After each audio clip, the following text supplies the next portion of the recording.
Nous allons pouvoir commencer tout pile. Bonsoir à toutes et à tous. Je m'appelle Clément Lessort, je suis journaliste économique et surtout très très heureux de vous retrouver, de vous accueillir. De formation, du pôle formation Pays de la Loire, UIMM, évidemment, implanté au cœur d'un environnement et de recherche. C'est une séquence évidemment tout à fait inédite, exceptionnelle, particulière, singulière, portée et à l'initiative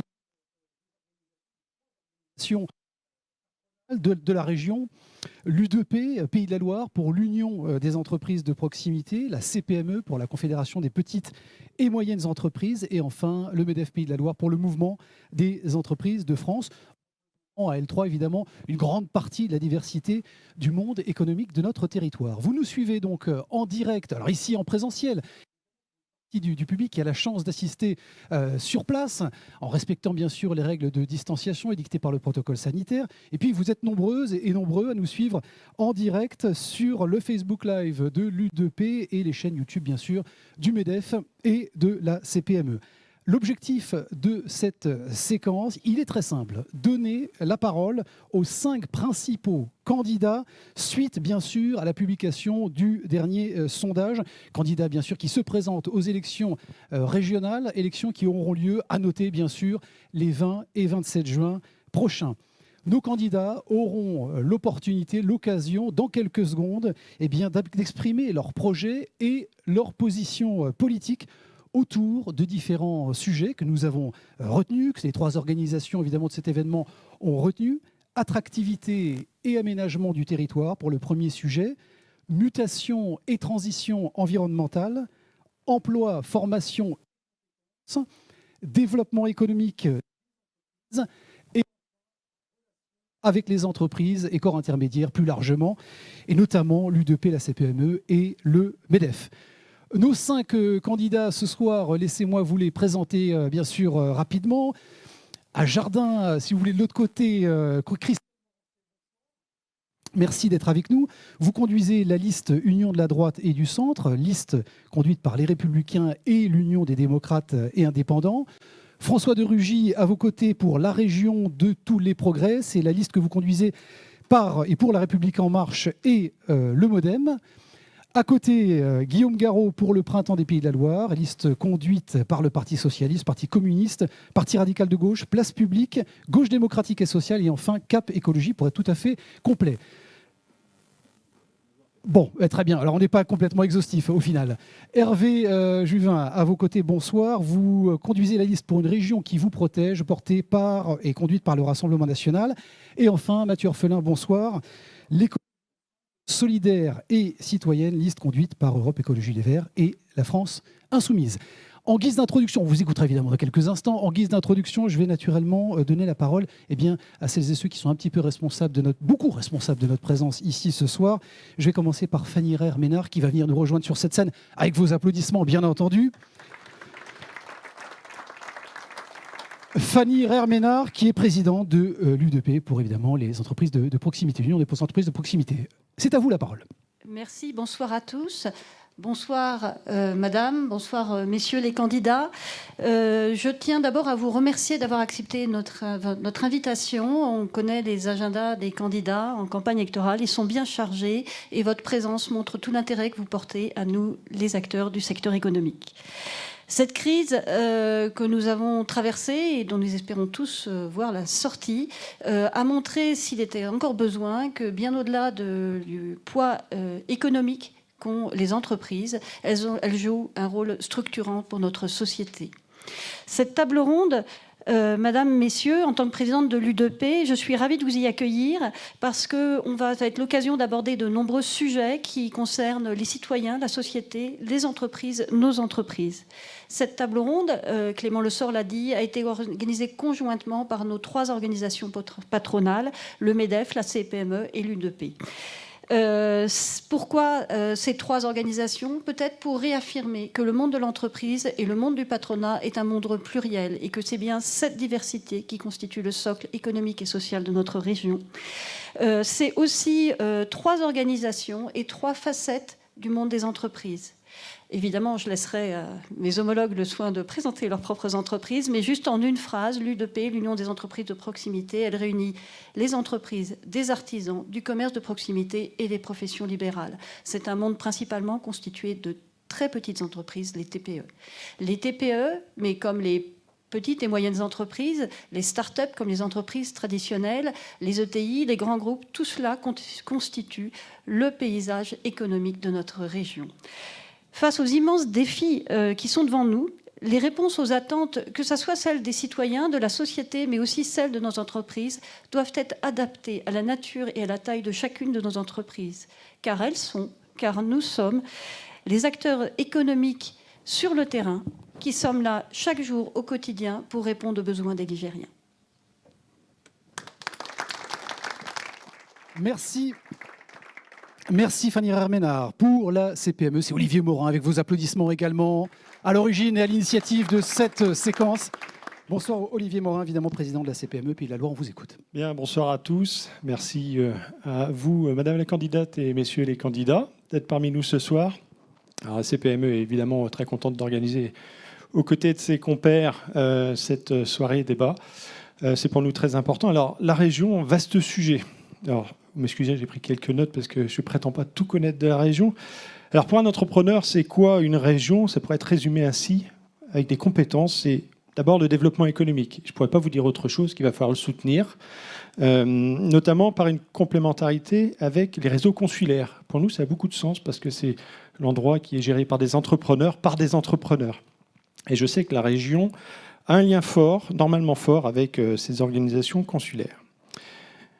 La mobilité et plus largement l'aménagement du territoire, des éléments qui sont structurants pour nos entreprises, c'est une question d'attractivité pour nos entreprises, pour nos entrepreneurs. Et la question de l'aéroport de Nantes-Atlantique est pour nous quelque chose d'extrêmement central, puisque c'est un moyen, un outil de travail pour faire rayonner nos entreprises, notamment à l'international. Et puis, compétence également du Conseil régional, la transition énergétique. C'est un enjeu sociétal et je crois que nous sommes tous convaincus par le sujet. Cette mutation globale de notre société, elle doit être fortement accompagnée. Mais il ne faut pas oublier que nos chefs d'entreprise sont actuellement, et encore à mon avis pour quelques mois, quelques longs mois je pense, mis à rude épreuve par cette gestion de la crise sanitaire, par les tensions qu'il y a sur nos ressources humaines, par des difficultés de flux et d'approvisionnement des matières premières. Et je vous assure que pour un chef d'entreprise, d'une PME, comme je le représente, eh bien, ça fait beaucoup au quotidien. Quand on a parlé mobilité, on parle assez naturellement de la question de la transition environnementale, même si il n'y a pas que les questions de mobilité qui ont un impact sur le sujet. Et il va falloir accompagner ces entreprises pour faire ces transitions, et pour ça, on a besoin aussi de forces vives. Et c'est une compétence, les lycées, l'emploi, la formation de la région. Et il va falloir former tous ces bras qui manquent pour nos entreprises. Et il y a un paradoxe quand même en France, c'est que nous avons beaucoup d'emplois à pourvoir et aussi un taux de chômage particulièrement élevé. Nous avons donc des questions à nous poser sur le sujet. Et je ne voudrais surtout pas oublier une des dernières compétences qui peut paraître éloignée du monde de l'entreprise, celle de la culture et du sport. Et en ces temps particulièrement difficiles, je crois que nous avons tous besoin de prendre soin de notre corps, soin de notre tête, de sortir et de se faire du bien. Merci. Merci Olivier Morin pour la CPME Pays de la Loire. À suivre, Samuel Tual, avec vos applaudissements également, s'il vous plaît, pour le MEDEF Pays de la Loire, très responsable aussi de cette belle séquence que nous vivons ensemble. Samuel. Mesdames, Messieurs, bonsoir. Madame la Présidente, Messieurs les candidats, merci d'avoir répondu favorablement à notre demande, à cette invitation. Je suis très heureux de vous accueillir ici dans la Fab Academy, ce beau lieu de la formation dans les Pays de la Loire, animé par l'UIMM, une branche professionnelle importante dans notre territoire qui représente bien sûr la métallurgie. Et donc, on a plein de choses à vous dire et on a surtout très envie de vous écouter sur évidemment les sujets qui nous préoccupent actuellement. Mais ce que j'avais envie de vous dire, c'est principalement que Vous le savez, les entreprises aiment leur territoire, elles aiment notre belle région, qui, même si elle n'a pas forcément une identité forte, il est important de préserver dans son intégrité d'aujourd'hui. Et le fait qu'elle soit composée de 5 territoires complémentaires, elle est riche de la diversité de son tissu économique, de la richesse de ses entreprises. Et donc, le MEDEF Pays de la Loire a édité un document qui présente nos priorités pour la région. Ces 50 priorités se résument en 4 points principaux. Un sujet, bien sûr, autour des ressources, du capital humain. Un sujet concernant la croissance des entreprises, accompagner la croissance durable des entreprises. L'équilibre du territoire. Et bien sûr, l'enjeu des transitions qui s'annoncent à nous, qui se présentent à nous et que nous devrons assumer. S'agissant des transitions, il y a l'une d'entre elles, évidemment, qui aujourd'hui est très importante dans beaucoup de débats, qui est la transition environnementale, pour ne pas dire écologique. C'est un sujet, une prise de conscience que je pense collective, que nous avons aujourd'hui complètement pris en considération. Il nous paraît très important que ces questions soient menées dans des politiques qui incitent les acteurs que nous sommes à aller évidemment dans le bon chemin. Et évidemment, on dénonce par avance toute politique punitive qui pourrait nous empêcher ou nous contraindre à court terme. Donc nous avons besoin de vous entendre sur bon nombre de ces sujets. Je n'ai pas de doute que vous allez avoir le destin de l'avenir de notre région en main. Et donc, comme nous sommes acteurs et que nous voulons continuer à être acteurs responsables dans cette logique territoriale, vous pourrez compter sur nous, à vos côtés, pour vous accompagner dans les politiques à mener, à condition, bien sûr, de nous associer aux décisions que vous serez amenés à prendre. Merci à tous. Merci Samuel Tual, président MEDEF Pays de la Loire.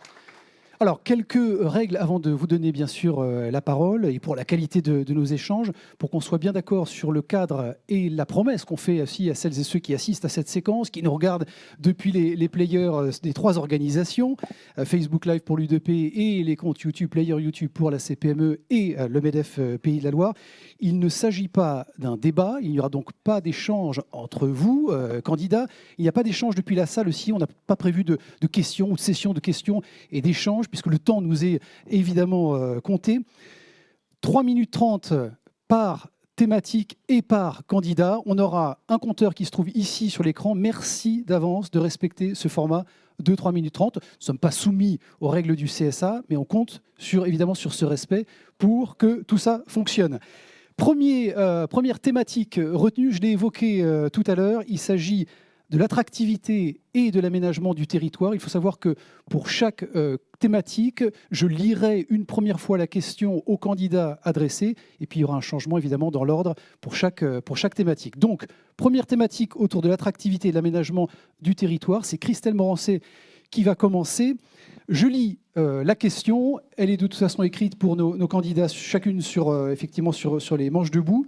Mobilité, transport, réduction de la fracture numérique, déploiement du très haut débit, accès à la santé, offre de services, commerce, revitalisation des centres-bourgs, tourisme, autant de sujets, on aurait pu continuer longtemps, qui concernent particulièrement notre région fragmentée aujourd'hui entre métropoles, villes moyennes, intercommunalités et communes de moins de 3000 habitants en milieu rural et parfois isolés. La question, quels seront vos sujets prioritaires parmi évidemment ceux que j'ai cités notamment et les territoires parmi ceux que j'ai cités que vous allez prioriser, privilégier. Bonjour à toutes et tous. J'aimerais tout d'abord remercier et saluer la présidente de l'U2P, le président de la CPME et le président du MEDEF pour l'organisation de cette table ronde. C'est un enjeu important parce que l'économie, nos entreprises, c'est ce qui fait l'attractivité et le développement de nos territoires. Et derrière chaque entreprise, il y a de l'emploi. Et derrière chaque emploi, c'est du pouvoir d'achat. Moi, je suis très attachée à l'équité des territoires et j'ai envie de dire un peu à l'image de cet endroit. Fab Academy qu'on a inauguré il y a quelques mois. Et quand on parle d'équité, j'ai pris l'engagement ici même d'avoir des Fab Academy, non pas uniquement à Bougnay, chère Sandra, mais de les avoir sur chacun de nos territoires, que ce soit Angers, Le Mans, Laval ou La Roche-sur-Yon, parce que c'est derrière l'industrie de demain que nous préparons. L'équité du territoire, je le dis avec beaucoup de force. Déjà depuis quelques mois, je veux que la région des Pays de la Loire ne soit pas uniquement à Nantes. Que la région des Pays de la Loire, elle s'intéresse à tous les territoires, quels qu'ils soient, urbains, périurbains ou ruraux, chacun de nos cinq départements. Et je le dis souvent, c'est pas une institution un peu technocratique ou administrative. Non, c'est le trait d'union, c'est le partenaire qui fait accélérer, qui accompagne l'ensemble des projets. Et dans cette période particulièrement difficile que nous subissons depuis maintenant 15 mois, la réponse à cette attractivité et ce développement du territoire, c'est le collectif, comme cette crise. C'est tous ensemble. Et je veux que la région des Pays de la Loire soit un partenaire de l'État, comme nous avons pu travailler ensemble sur notamment les grands projets structurants. Je pense notamment, vous avez évoqué l'aéroport de Notre-Dame, l'aéroport Atlantique, pardon, voyez, le lapsus révélateur, le franchissement de la Loire, et sans côté étiquette politique, on s'en fiche. Moi, ce qui m'anime au quotidien, c'est le collectif, l'intérêt général pour nos entreprises. Quand, avec Johanna Roland, Philippe Grosvalet ou David Samzin, on est ensemble pour porter une ambition forte du grand port de Nantes-Saint-Nazaire, c'est tous ensemble. Et quand ils décident que je dois prendre la présidence de ce grand port, c'est dans l'intérêt de faire en sorte que ce soit un outil au service du monde économique. Avec l'État, toujours, même si on n'a pas la même étiquette politique, on a adopté un contrat plan État-région historique. Jamais dans la région, il y a eu un contrat plan État-région aussi conséquent. 3,4 milliards d'euros pour 2021-2027. Et enfin, bien évidemment, la relance, où on est main dans la main pour accompagner l'ensemble des entreprises. C'est également avec les départements. Là encore, quels que soient les départements, quelles que soient les étiquettes des départements, la région accompagne sur la route. 118 millions d'euros ont été investis dans les routes.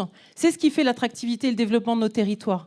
Sur également le numérique, pour éviter les fractures numériques entre les territoires ruraux ou les territoires urbains. Ce n'est pas uniquement réservé aux grandes villes d'avoir la fibre optique. Donc là, c'est 120 millions d'euros qui ont été mis aux côtés des départements. C'est bien évidemment le socle communal. Je pense que ça, c'est important.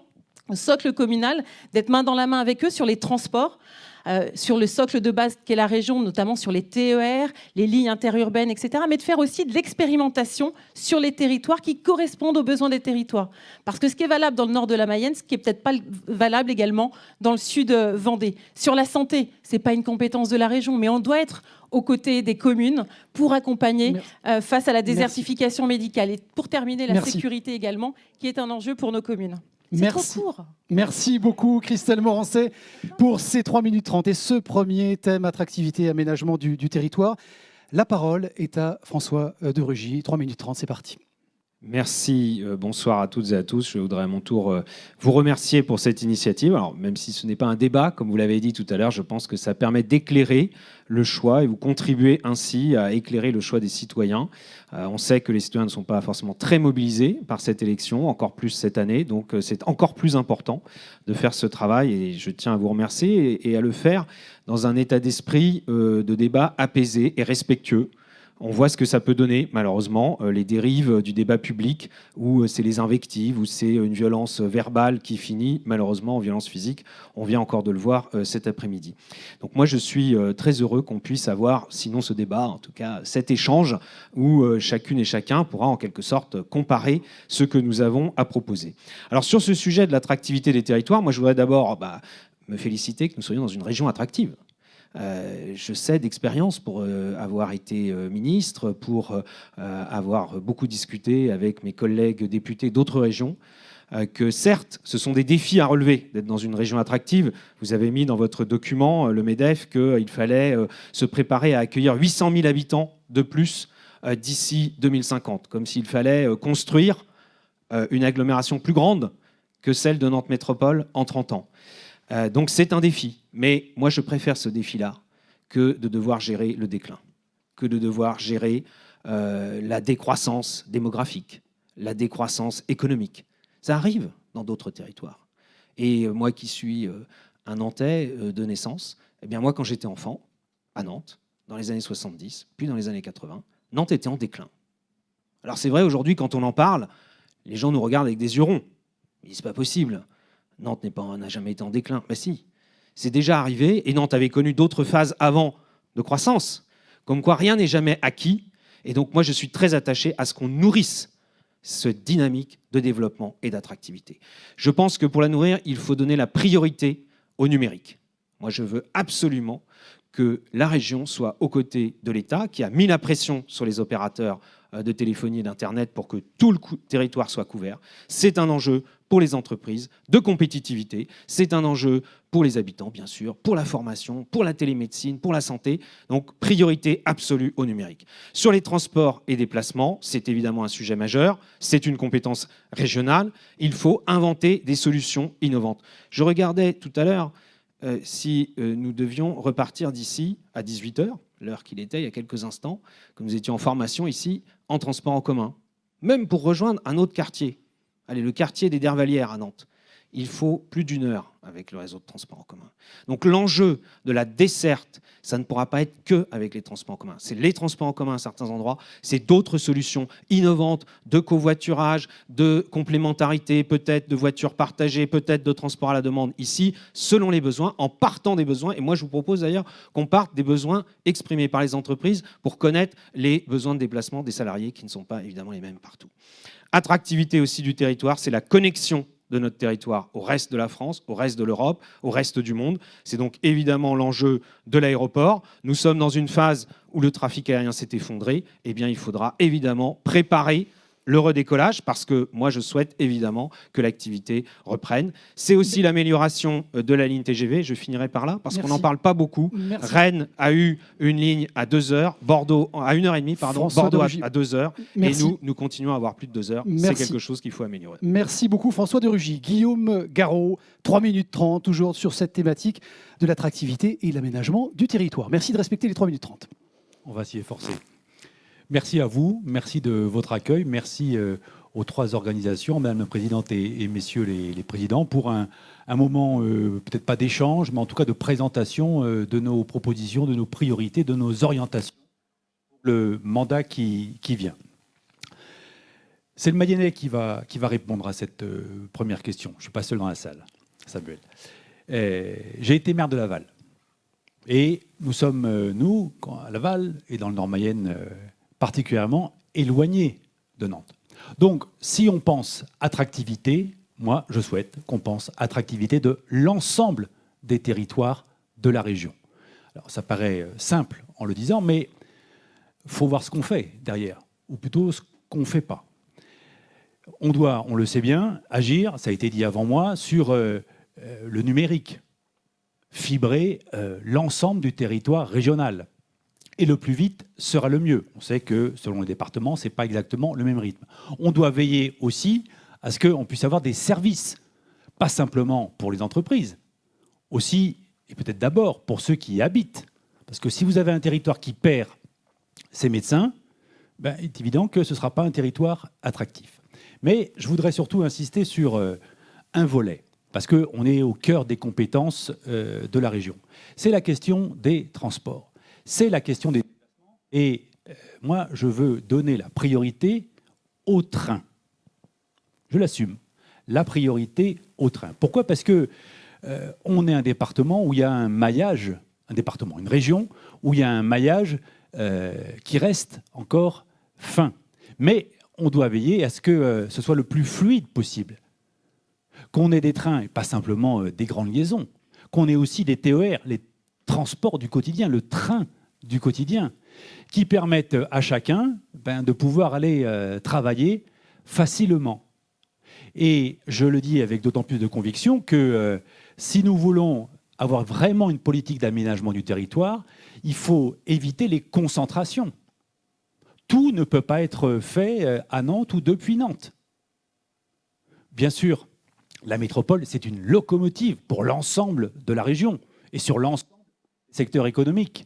Ça va de soi. Mais on a besoin, si on veut une irrigation de tout notre territoire régional, et y compris une irrigation économique dans le développement des entreprises, qu'on puisse avoir des modes de transport qui permettent aux habitants et donc aux salariés de vivre tout près de là où ils peuvent travailler. C'est essentiel d'avoir ça en tête parce que les concentrations de population amènent d'autres difficultés qu'on doit pouvoir traiter. Pour autant, moi je suis un adepte de ce que j'appelle l'écologie populaire. Donc, ce n'est pas parce qu'il faut donner la priorité au transport en commun et au train en particulier qu'il faut oublier la voiture. Vous savez, moi je suis d'un département rural, je vous le disais, et on a besoin de la voiture au quotidien, mais il va falloir accompagner les habitants, les salariés dans des modes de transport automobile qui soient de moins polluants. Ça veut dire aussi le covoiturage. On y arrivera. En tout cas, moi, ce que je veux dire, c'est que je crois vraiment en l'attractivité de notre région. Ça a été dit et bien dit, je le dis. Veiller à ce que cet aménagement, cette attractivité soit la mieux répartie possible sur l'ensemble du territoire régional. Merci Guillaume Garot pour cette première intervention autour de la thématique attractivité et aménagement du territoire. On poursuit avec vous, Hervé Juvin. À vous la parole, 3 minutes 30. Merci. Merci beaucoup de cette invitation. Je dois vous dire, Madame la Présidente, Messieurs les Présidents, qu'elle évoque chez moi beaucoup de souvenirs parce qu'il y a quelques années, expert de l'association Progrès pour le Management, APM, j'ai participé à de nombreuses réunions dans cette région et notamment un congrès annuel à Nantes. Donc je retrouve avec plaisir l'UMM et les organisations que vous représentez ici. Le sujet que vous nous avez imparti pour commencer cette interrogation sur l'avenir de notre région m'inspire d'abord de la modestie. La modestie parce que le constat, c'est que notre région est attractive. Notre région est attractive à cause de la bienveillance de la terre, du climat, du relief, de la mer. Notre région est attractive à cause des familles, des générations qui se sont succédées en travaillant à améliorer le territoire qui était le leur. Je pense aussi à ces générations d'entrepreneurs que j'ai pu connaître, à ces entreprises patrimoniales qui ont su investir dans la durée, quelquefois sans prendre de dividendes, quelquefois même sans se payer. J'avais l'exemple d'une société vendéenne et qui ont réussi à créer par dizaines, par centaines, quelquefois par milliers les emplois qui font vivre notre région. Ça me rend modeste parce que, bien sûr, transport, bien sûr, numérique, mais je crois que l'infrastructure la plus profonde qui fait notre région attractive, elle tient d'abord à la qualité des hommes et des femmes, elle tient d'abord à l'infrastructure invisible qu'est le politique. C'est pourquoi ma première réflexion ne sera pas d'ordre technique. Je crois qu'il est important de rendre aux hommes et aux femmes de cette région le pouvoir de décider de ce qui les concerne. Chacun dans son village, dans son quartier, dans sa ville, sur son territoire, est le mieux habilité à décider de ce qui le concerne immédiatement. Cela va des transports aux implantations d'éoliennes, ça va de choix d'infrastructures structurantes à etc., etc. C'est pourquoi la première proposition sur laquelle j'insisterai, c'est que la région contribue à l'organisation, à la demande d'au moins 10% des inscrits, à des référendums d'initiative locale. Je suis localiste, il faut rendre le pouvoir aux gens où ils habitent. Ma seconde préoccupation sera de même nature. Les uns et les autres entrepreneurs, vous le savez bien, vous ne prospérez que parce que vous prospérez dans une communauté qui partage au moins en partie votre projet et qui s'y associe. C'est pourquoi mon projet et mon ambition, si je devais être conduit à assumer la destinée de cette région dans les 6 prochaines années, c'est qu'un habitant sur 2 des Pays de la Loire soit directement actionnaire ou sociétaire d'une entreprise des Pays de la Loire. Je crois que nous devons renouer avec le lien direct entre le citoyen et l'entreprise. Ma dernière intention, celle-ci est un peu pour faire plaisir à l'enfant qui, entre Saint-Brévin et Saint-Nazaire, a passé de merveilleuses vacances, c'est que je suis député européen, je constate l'intérêt que l'Union européenne porte à la création d'un grand centre européen de la mer. Il est de première importance pour la France, qui détient, comme vous le savez tous, le second domaine maritime au monde et le premier domaine sous-marin. C'est pourquoi je souhaiterais que Nantes-Saint-Nazaire accueille le Centre européen de la mer, de l'innovation de la mer et de toutes les industries de la mer qui vont du nautisme à la construction navale. Merci beaucoup. Merci Hervé Juvin. Dernière intervention sur cette thématique attractivité et aménagement du territoire par Mathieu Orphelin. 3 minutes 30. Merci Madame la Présidente, Messieurs les Présidents de cette invitation. Petit clin d'œil à Olivier Morin. Oui, toutes et tous au sport et à la culture. C'est pour ça qu'on a la mesure licence sportive à 10 € pour tous les jeunes de la région pour la saison prochaine. Heureux de vous retrouver. Ça fait des mois qu'on prépare le programme économique pour un rebond et une sécurité économique avec des centaines d'entrepreneurs, de représentants d'entreprises, des fédérations dont certaines sont là aujourd'hui. Et je crois que c'est ce travail en commun. Des fois, au début, on nous dit « oui, on veut bien vous voir, mais quand même, on veut pas trop que ça se sache quand même, travailler avec des écologistes. » Et puis finalement, les rendez-vous, à chaque fois, se finissent pareil en disant « ah, mais en fait, vous êtes sérieux, vous avez un projet économique. » Ce projet, on l'a fait avec les acteurs du territoire, 50 mesures qui sont sur la table depuis avril dernier et qui vous présentent la globalité de ce plan qu'il faudra co-construire ensemble. Moi, je tiens beaucoup à ce que ce lien entre les acteurs de territoire, qui ont la connaissance, et les politiques soit le plus fort possible. Le grand enjeu des Pays de la Loire, c'est l'égalité des territoires, c'est comment chacun peut vivre sur les différents territoires qui composent notre belle région. C'est l'offre de services publics, c'est l'offre des services, et je vais les balayer rapidement, sur les mobilités. On ne peut pas en rester là. On est la région la plus dépendante de la voiture. Il faut un vrai Big Bang de l'offre dans le ferroviaire, dans les bus et les cars à liaison rapide, sur les vélos. Il faut plus de lignes, plus de fréquences, plus d'amplitude, plus d'investissement. Des voitures plus propres. On a un prêt garanti par le conseil régional pour changer de véhicule. Le soutien aux petits commerçants. Le modèle de ceux qui pensent que le commerce sans les commerçants, c'est la solution, je ne le partage pas. Nous aiderons plus les commerçants à se réinstaller dans les centres-bourgs. On aura un prêt à taux négatif pour les petits commerces qui se réinstallent dans les bourgs et dans nos villages. La fracture numérique. Moi, je veux bien qu'on me parle toute la journée de 5G, mais quand je sors d'Angers, dans le Haut-Anjou, où évidemment on n'a ni la 5G, ni la 4G, ni la 3G, on n'a souvent pas de réseau, et où on n'a même pas le téléphone filaire, ce qui m'a valu un petit bras de fer, le téléphone par ligne. Les gens qui, pendant des mois, personnes âgées, n'ont pas de ligne téléphonique, c'est ça qu'il faut réduire. Fracture numérique, fracture sur l'accès à la santé. Quand en Mayenne ou en Sarthe, 20% des gens n'ont pas accès à un généraliste dans des conditions satisfaisantes, ça aussi, c'est des points sur lesquels le conseil régional doit faire beaucoup plus. Le tourisme, vous l'avez mis dans votre... Là aussi, sur ce tourisme, slow tourisme, local, on a tellement de belles choses à faire partager ici. Et puis moi, je voudrais que ça change sur la coopération entre les territoires. Ce n'est pas possible. Toute cette campagne, j'ai entendu dans les territoires ruraux, qu'est-ce qu'on est loin de Nantes ? Qu'est-ce qu'on est loin de Nantes ici ? Ça doit changer. On doit faire travailler les territoires ensemble. J'étais ce matin aux mines. Et j'ai vu ce travail, par exemple, entre Nantes et le Pays de Ré sur cette question de l'approvisionnement alimentaire, de la résilience. Ça, c'est des thèmes formidables. Faisons travailler les territoires de notre région ensemble. La région ne peut pas rester avec cette fracture entre les métropoles et les territoires ruraux. Merci Mathieu Orphelin. Merci pour cette dernière intervention concernant la thématique de l'attractivité et de l'aménagement du territoire. À suivre, sujet hautement impérieux, bien entendu, celui des mutations et transitions environnementales retenues par les trois organisations, évidemment, à l'initiative de cette séquence U2P, MEDEF et CPME pour les Pays de la Loire. Je la lis une première fois, vous avez compris le principe. On va commencer cette fois-ci avec François de Rugy. Dans un contexte de réchauffement climatique et d'enjeux de transition environnementale impérieux, ça concerne les énergies bien sûr, la construction, la mobilité, la biodiversité, la croissance verte, la promotion de l'économie circulaire, on aurait pu encore en citer également de nombreux ces sujets. Quelles seront les grandes orientations, peut-être d'ailleurs deux premières propositions très concrètes, très pragmatiques, et les traductions justement associées pour accompagner les acteurs économiques de notre territoire dans ces mutations. François de Rugy, 3 minutes 30.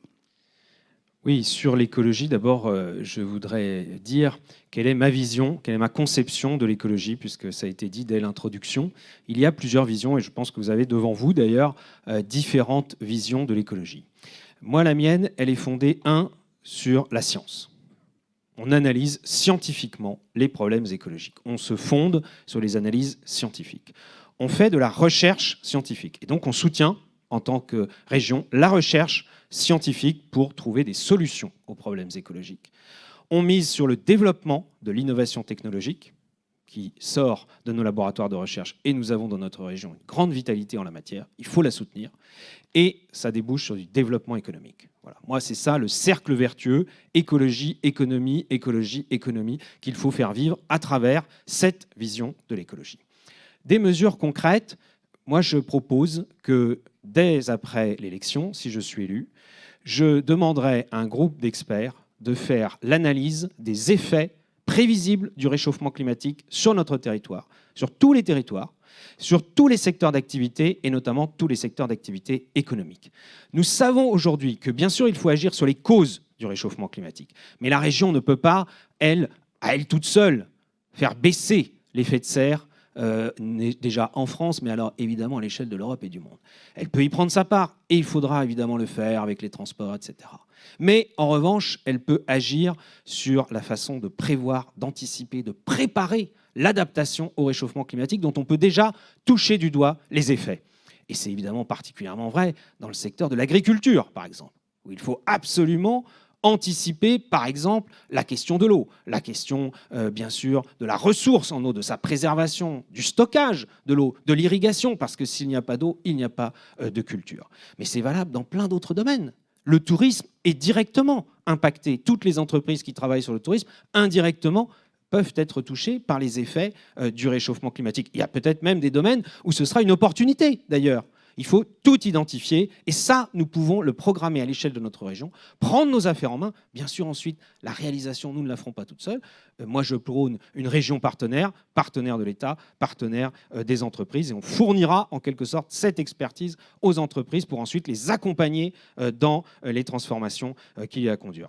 Et je propose un autre sujet, c'est de s'engager résolument dans le développement des énergies renouvelables, où là, nous avons bien ce mariage entre écologie et économie, le développement des activités qui vont avec, là aussi de l'attractivité de notre territoire, des ressources que l'on ne valorise pas assez de notre territoire. Et enfin, je propose que la région supervise le déploiement des bornes de recharge électrique pour les véhicules. Parce que si on continue comme ça, eh bien, évidemment, même si les gens sont prêts aujourd'hui à acheter des voitures électriques, s'ils en ont les moyens, et il y a des aides de l'État qui ont fait décoller, grâce à la politique que nous avons menée au niveau national, l'achat des véhicules électriques, mais regardez autour de nous, des territoires entiers ne sont pas dotés de bornes. Et alors là, s'il y a un territoire qui est en retard, c'est bien celui de Nantes, de l'agglomération nantaise. Pourquoi ? Parce que des élus ne veulent pas développer la voiture électrique parce que ça reste une voiture. Eh bien, moi, je propose que là où ça ne se fait pas,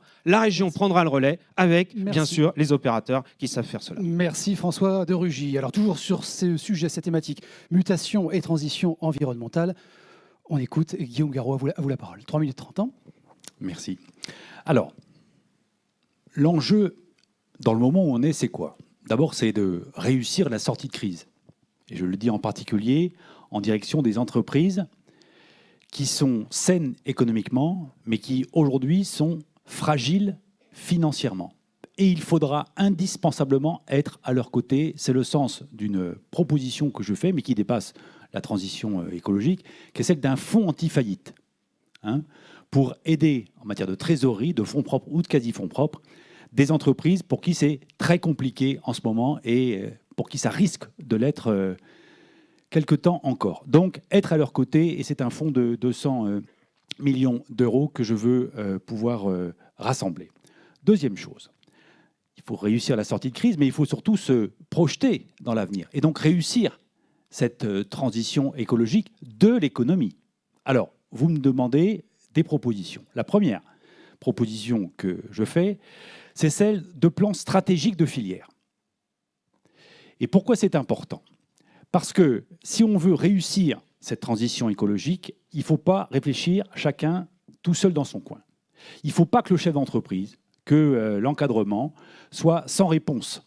Il ne faut pas qu'on soit dans une absence de solidarité entre les différents éléments de cette filière, entre les donneurs d'ordre, lorsqu'on est dans l'automobile, et les sous-traitants de rang 1, 2 ou 3.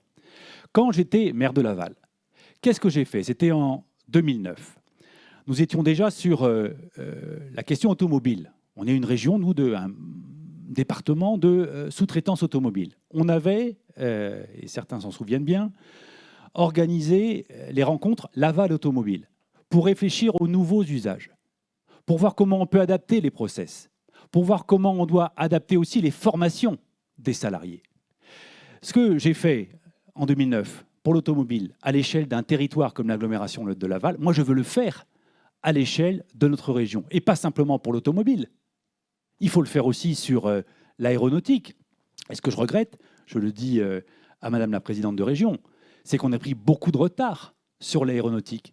Pensez que la région Occitanie en est à la 3e actualisation de son plan stratégique pour l'aéronautique. Et nous commençons à peine.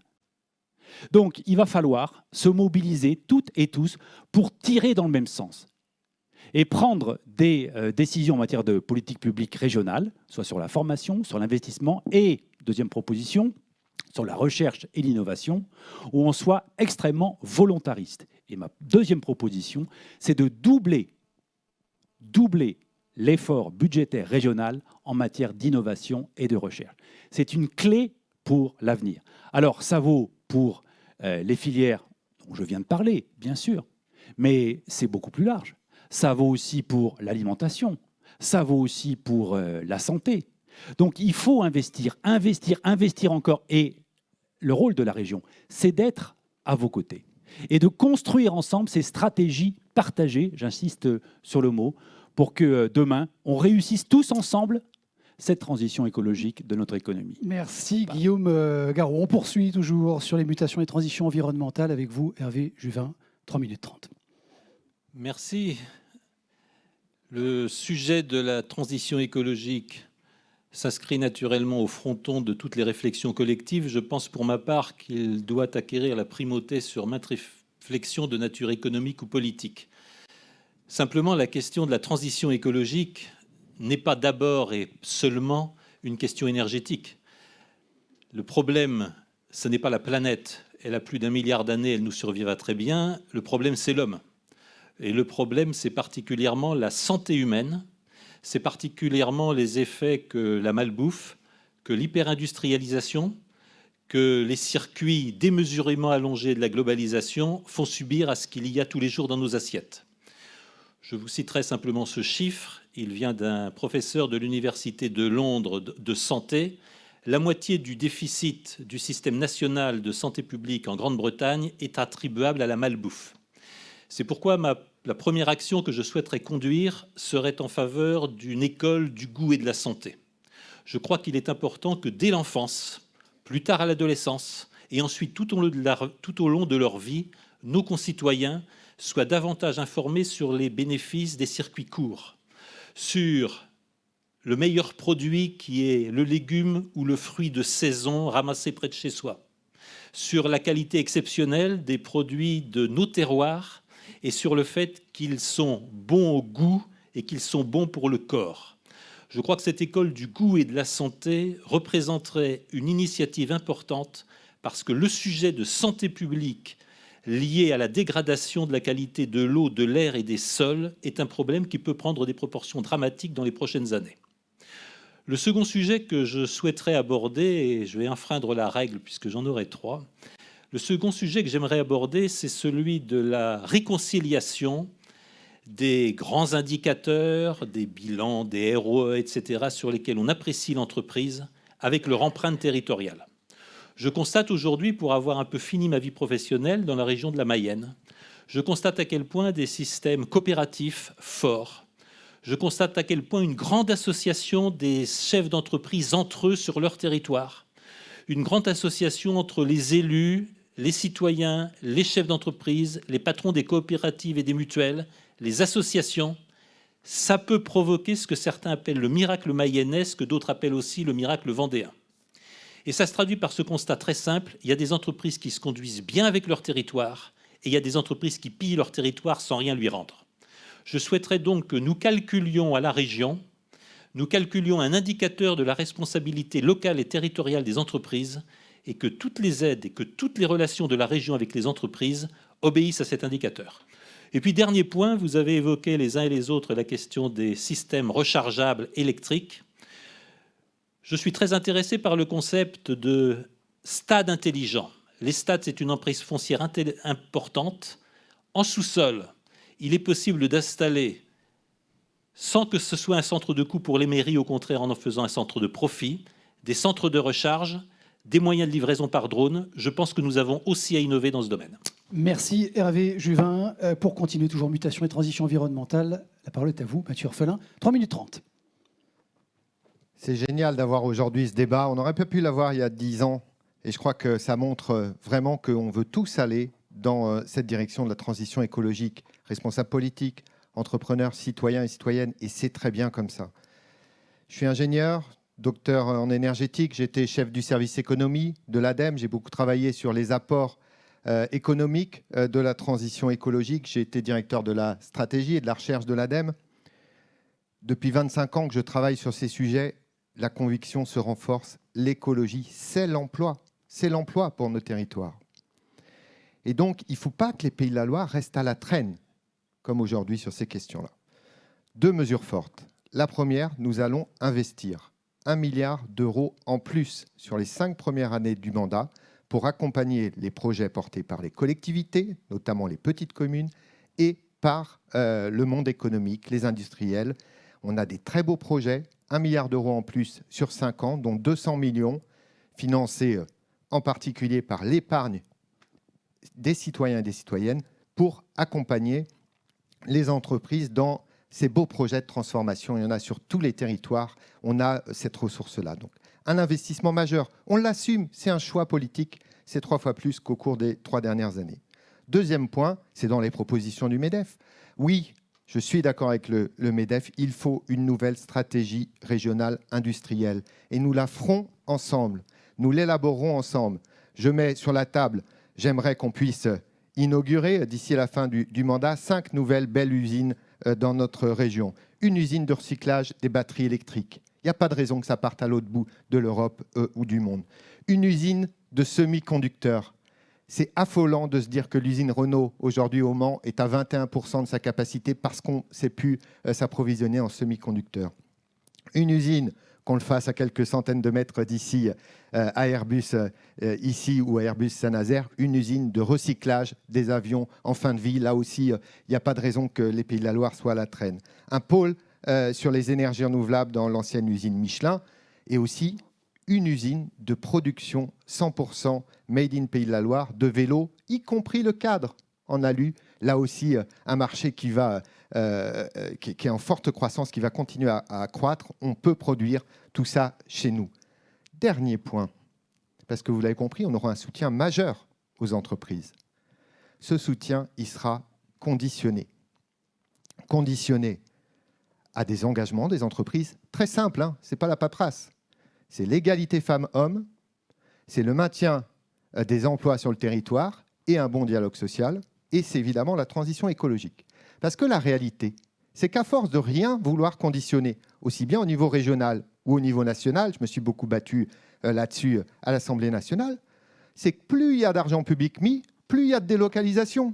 C'est ce qui se passe aujourd'hui dans beaucoup de secteurs dans notre région et en particulier dans le secteur automobile. Donc nous, oui, un soutien renforcé aux entreprises, mais avec de la condition sur des thèmes qui sont importants, sur l'égalité femmes-hommes, sur le maintien des emplois locaux et sur la transition écologique. L'écologie, c'est l'emploi. Merci beaucoup Mathieu Orphelin. Pour terminer sur ce sujet, toujours de mutation et transition environnementale, la parole est à Christelle Morancet. 3 minutes 30. Peut-être de commencer par vous dire quelle est ma vision, moi, sur la transition écologique. Je pense que c'est important. Et de parler d'écologie, ce n'est pas uniquement pendant les campagnes électorales avec des paroles, il faut aussi des actes. L'écologie que je porte, ce n'est pas celle qui oppose les territoires. L'écologie que je porte, ce n'est pas celle qui oppose les hommes et les femmes. L'écologie que je porte, c'est celle de la croissance. Et c'est surtout du faire ensemble, parce que c'est notre responsabilité collective, tous ensemble. L'ensemble des collectivités, États, régions, départements, blocs communaux, les entreprises, et vous y prenez votre part au quotidien. Nos agriculteurs, et je tiens à dire quand même qu'on a l'agriculture la plus durable du monde, il faut savoir le répéter aussi quelquefois, et puis nos concitoyens, ils ont aussi leur part à prendre.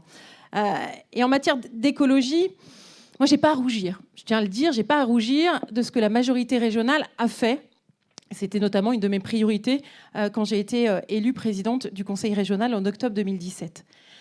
Jamais un conseil régional n'a mis autant d'argent sur la transition écologique, 350 millions d'euros. Jamais un conseil régional ne s'est occupé de la qualité d'eau, 11% de bonne qualité d'eau. On a mis en place la conférence ligérienne de l'eau, 2 millions de plantations d'arbres.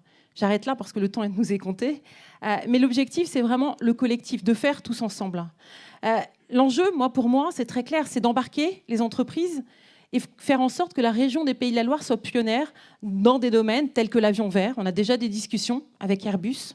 C'est également le cargo à voile. Vous savez, il y a eu un article ce matin, notamment Neoline avec Michelin. La région met 1,8 million d'euros. C'est innovant, totalement innovant. C'est un projet qui est porté par des entrepreneurs ligériens que j'ai rencontrés ce matin, notamment sur l'économie circulaire et le recyclage de textiles, un projet unique au monde. Voilà, c'est ça, ce sont nos chefs d'entreprise qui les portent et que la région doit bien évidemment accompagner. C'est l'hydrogène.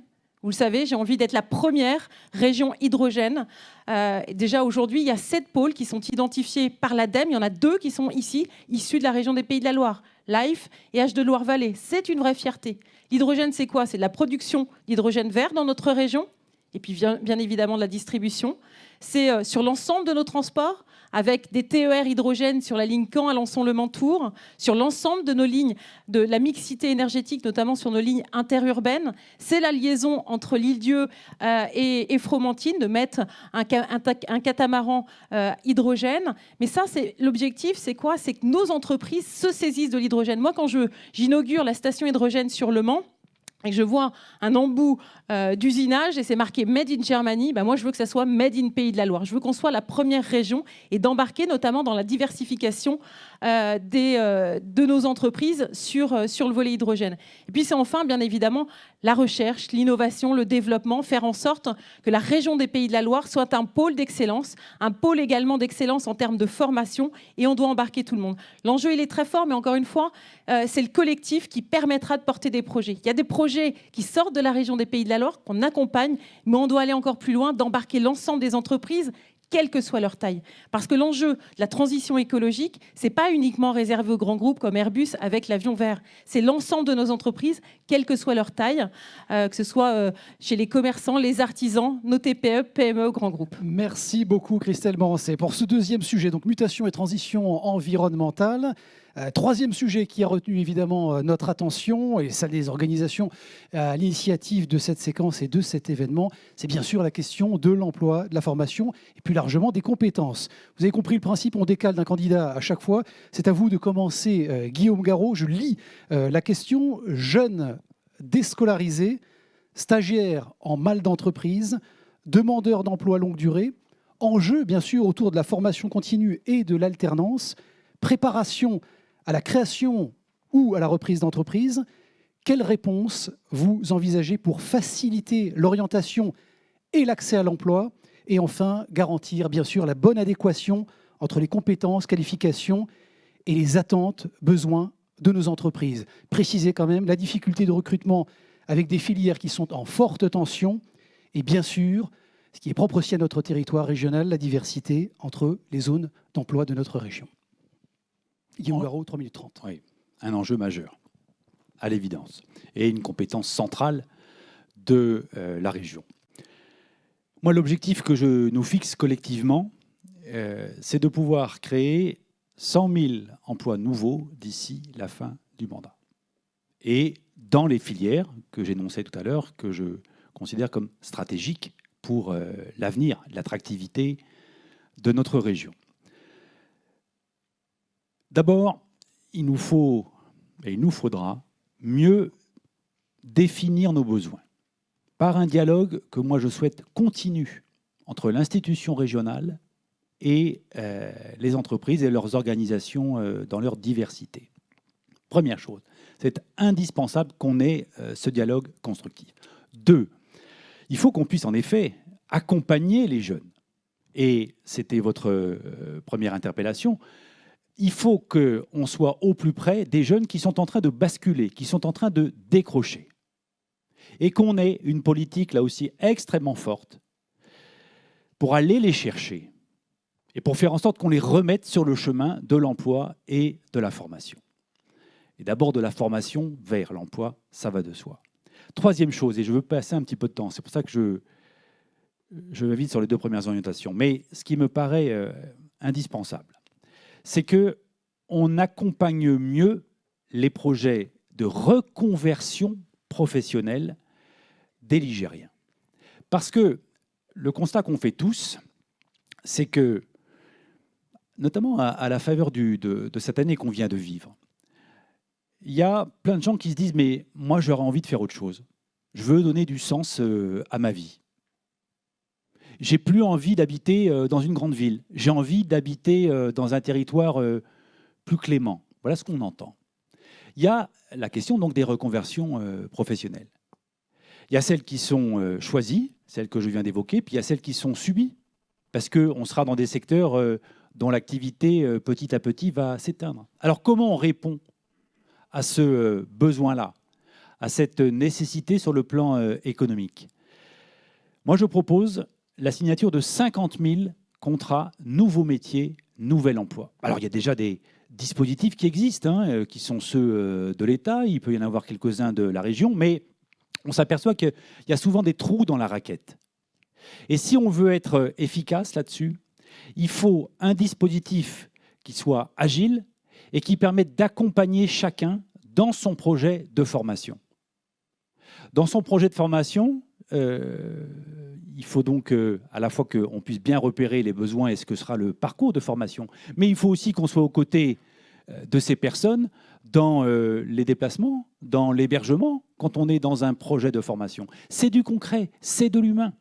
Mais si on arrive à faire ça, alors on sera une région où on va lever des freins lorsqu'il y a des projets de formation et que les hommes, les femmes qui les abordent se sentent parfois empêchés de le faire. Donc il faut libérer ces énergies pour la formation et le dispositif que je propose, Nouveaux métiers, Nouvel emploi, y contribuera puissamment. Merci.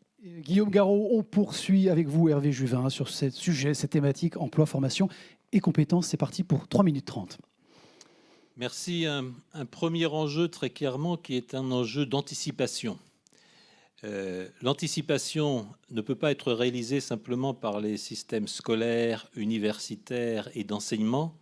L'anticipation demande un resserrement des liens entre l'entreprise, l'école, le lycée, le collège, l'université. J'ai entendu d'ailleurs qu'une organisation proche de vous, celle du Centre des jeunes dirigeants, a pris un certain nombre d'initiatives dans ce domaine pour rapprocher l'entreprise du cours d'enseignement. Je pense que dans le domaine de l'anticipation des besoins, des filières, des métiers d'avenir, comme évidemment ceux de la transition écologique, tous ceux du recyclage, de la réparation, des circuits courts, de la valorisation des déchets, un dialogue étroit, permanent, entre le conseil régional, les organismes consulaires, les chambres de commerce et les organisations patronales, les chambres de métiers, est absolument nécessaire. Je crois que c'est à travers ce dialogue que l'on pourra anticiper les nouveaux métiers, ceux qui ont des chances d'attirer les jeunes. Je crois qu'un second dispositif pourrait être mis à l'étude.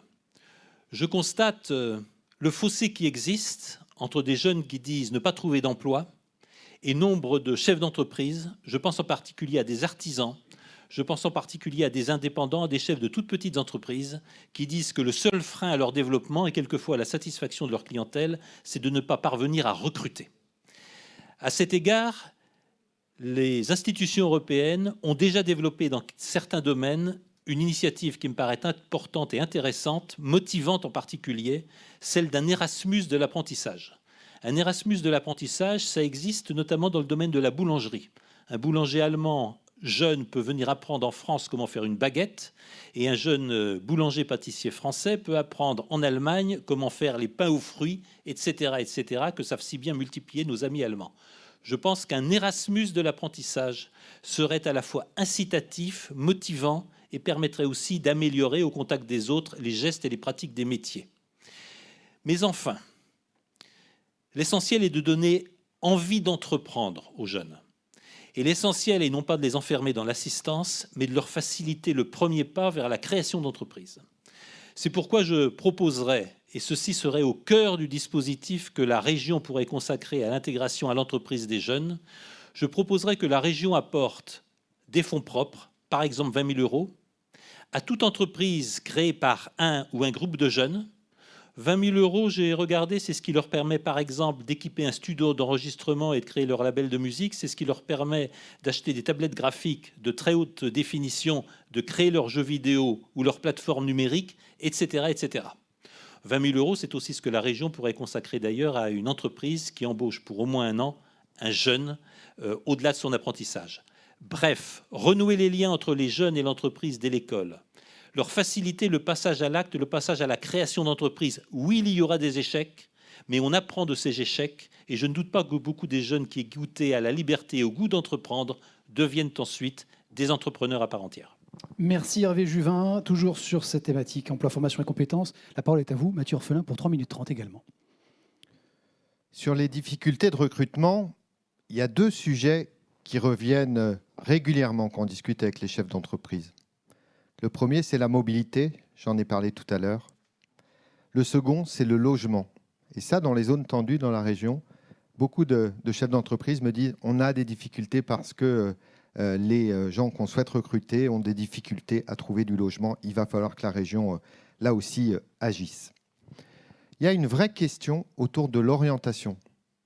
Et j'ai été assez surpris de voir, vous savez que j'ai été vice-président de la région à l'éducation de 2010 à 2015, qu'un certain nombre de nœuds, de problèmes structurels de notre système éducatif sont toujours prégnants aujourd'hui, notamment sur la difficulté de promouvoir, par exemple, l'apprentissage dans certains collèges. Choses comme ça, je crois qu'il faut, sur ce sujet de l'orientation, tout n'a pas été fait, il faut qu'on arrive à en faire beaucoup plus sur ces sujets d'orientation. Il y a la prévention du décrochage scolaire. J'ai été le premier vice-président en France à lancer des actions dès 2012 sur la prévention du décrochage scolaire. N'attendons pas que les jeunes aient décroché. Bien sûr, c'est très bien, les écoles de la deuxième chance, etc. Mais il faut surtout raccrocher et laisser la main aux équipes éducatives dans les lycées, dans les CFA, dans les centres de formation pour mettre en œuvre des actions pour favoriser cet accrochage des jeunes dans leur dispositif de formation. 2 mesures fortes. La première, c'est la création de 50 000 emplois dans la conversion écologique de notre économie. On a des filières, je ne vais pas toutes les développer, l'agroécologie, la mobilité durable, les bâtiments, tout ça, c'est des sujets sur lesquels nous avons un réservoir d'emplois locaux non délocalisables très fort. Et c'est une question de priorité politique. Oui, il faut donner une priorité politique sur ces sujets-là. 50 000 emplois. Deuxième conviction, tout le monde peut travailler. Personne n'est inemployable. Et donc nous allons soutenir, là aussi, ce sera un choix politique par rapport à ce qui a été fait au cours du mandat précédent. Nous soutiendrons tous les territoires qui s'engagent dans des démarches de type territoire zéro chômeur de longue durée, territoire un emploi vert pour tous. La région est en retard là, sur ce sujet-là. Nous soutiendrons tous les territoires qui veulent repenser cette question de l'insertion et du retour à l'emploi. Et puis, il y a des sujets, il y a des filières sur lesquelles il faut absolument qu'on mette le paquet. Quand j'entends la CPME ou la CAPEB me dire qu'il y a 10 000 offres d'emploi non pourvues aujourd'hui en Pays de la Loire, là, sur des secteurs comme le bâtiment, c'est pour ça qu'on a des mesures si fortes sur la rénovation énergétique des bâtiments publics. La région a pris beaucoup de retard sur les lycées, mais aussi la rénovation énergétique des logements. Nous ferons l'avance du coût résiduel des travaux pour tous les ménages en situation de précarité énergétique. Parce que derrière, c'est de l'emploi sur nos territoires, dans les entreprises du BTP. Et donc, dès l'élection, nous mettrons un focus sur la filière du bâtiment. C'est impossible qu'on reste avec 10 000 offres d'emploi non pourvues dans notre région. Merci Mathieu Orphelin. Pour poursuivre toujours sur ce sujet emploi, formation et compétences, la parole est à Christelle Morancé pour 3 minutes 30 également. Alors déjà, concernant les emplois, il y a une précision, je pense, qui est importante. Ce ne sont pas les collectivités qui créent de l'emploi, mais c'est bien vous, chefs d'entreprise, qui créez les emplois sur nos territoires. Moi, je ne peux pas me résoudre d'entendre, il n'y a pas une journée, où un chef d'entreprise me fait part de ses difficultés de recrutement. Dans ce contexte actuel, voilà, dans tous les secteurs, l'industrie, 4000 postes à pourvoir en 2021. Hier, j'étais avec des agriculteurs, 2500 agriculteurs d'emplois salariés pour 2021. Le bâtiment, les transports, la restauration. Ça, aujourd'hui, pour moi, ce n'est pas acceptable parce qu'on a encore un taux de chômage important, et notamment chez les jeunes, avec des chiffres de 20-25%. Je veux être la présidente du plein emploi. Comment ? D'abord, il y a 2 axes. C'est le volet de la formation. Vous le savez, c'est un sujet qui me tient particulièrement à cœur. La formation initiale, la formation continue. La formation initiale, l'équité entre le public et le privé. Ça, je pense que c'est important. Laisser à chaque jeune est différent, la possibilité d'apprendre, soit dans le public, soit dans le privé. D'ouvrir le champ des possibles aux jeunes. Ça, c'est essentiel. Chaque jeune n'a pas les mêmes appétences, les mêmes envies, les mêmes compétences. Quand je dis ouvrir le champ des possibles, c'est bien évidemment l'apprentissage. Je rappelle quand même les chiffres de notre mandat, plus 24% d'augmentation d'apprentis dans la région des Pays de la Loire. C'est grâce à vous tous. C'est un travail collectif qu'on a réussi à faire. Et il faut continuer, même si on n'a plus la compétence. Vous connaissez mon point de vue sur le sujet, je n'y reviendrai pas. Mais bien évidemment, on va continuer d'accompagner l'apprentissage parce que c'est le plus court chemin vers l'emploi. 8 jeunes sur 10 qui suivent une formation par apprentissage trouvent un emploi 6 mois après leur formation. La voie professionnelle aussi, c'est-à-dire il n'y a pas que l'apprentissage, il y a aussi la voie professionnelle, technologique, générale. C'est vraiment pas d'opposer ces formations. C'est bien évidemment les écoles de production. Et nous en manquions dans le département de la Sarthe et dans le département de la Mayenne. Il y a 3 écoles de production qui sont en cours, qui partent du besoin des entreprises systématiquement. L'objectif, c'est de doubler les écoles de production parce que les résultats vers l'emploi sont exceptionnels. Ça, c'est sur le volet de formation initiale. Et je permets aussi un petit rappel sur la formation initiale, c'est l'enseignement supérieur, où là, on a été au-delà de nos compétences, notamment dans la Mayenne, parce que la Mayenne, il y a besoin de garder les jeunes sur le territoire, avec l'enseignement supérieur, notamment avec des écoles. Ça, c'est un enjeu d'accompagnement et d'équité des territoires. Ce n'est pas uniquement à Nantes, pas uniquement à Angers, pas uniquement dans les grandes villes. C'est sur l'ensemble de nos territoires, sur l'enseignement supérieur, pour garder nos jeunes. La formation continue, bien évidemment.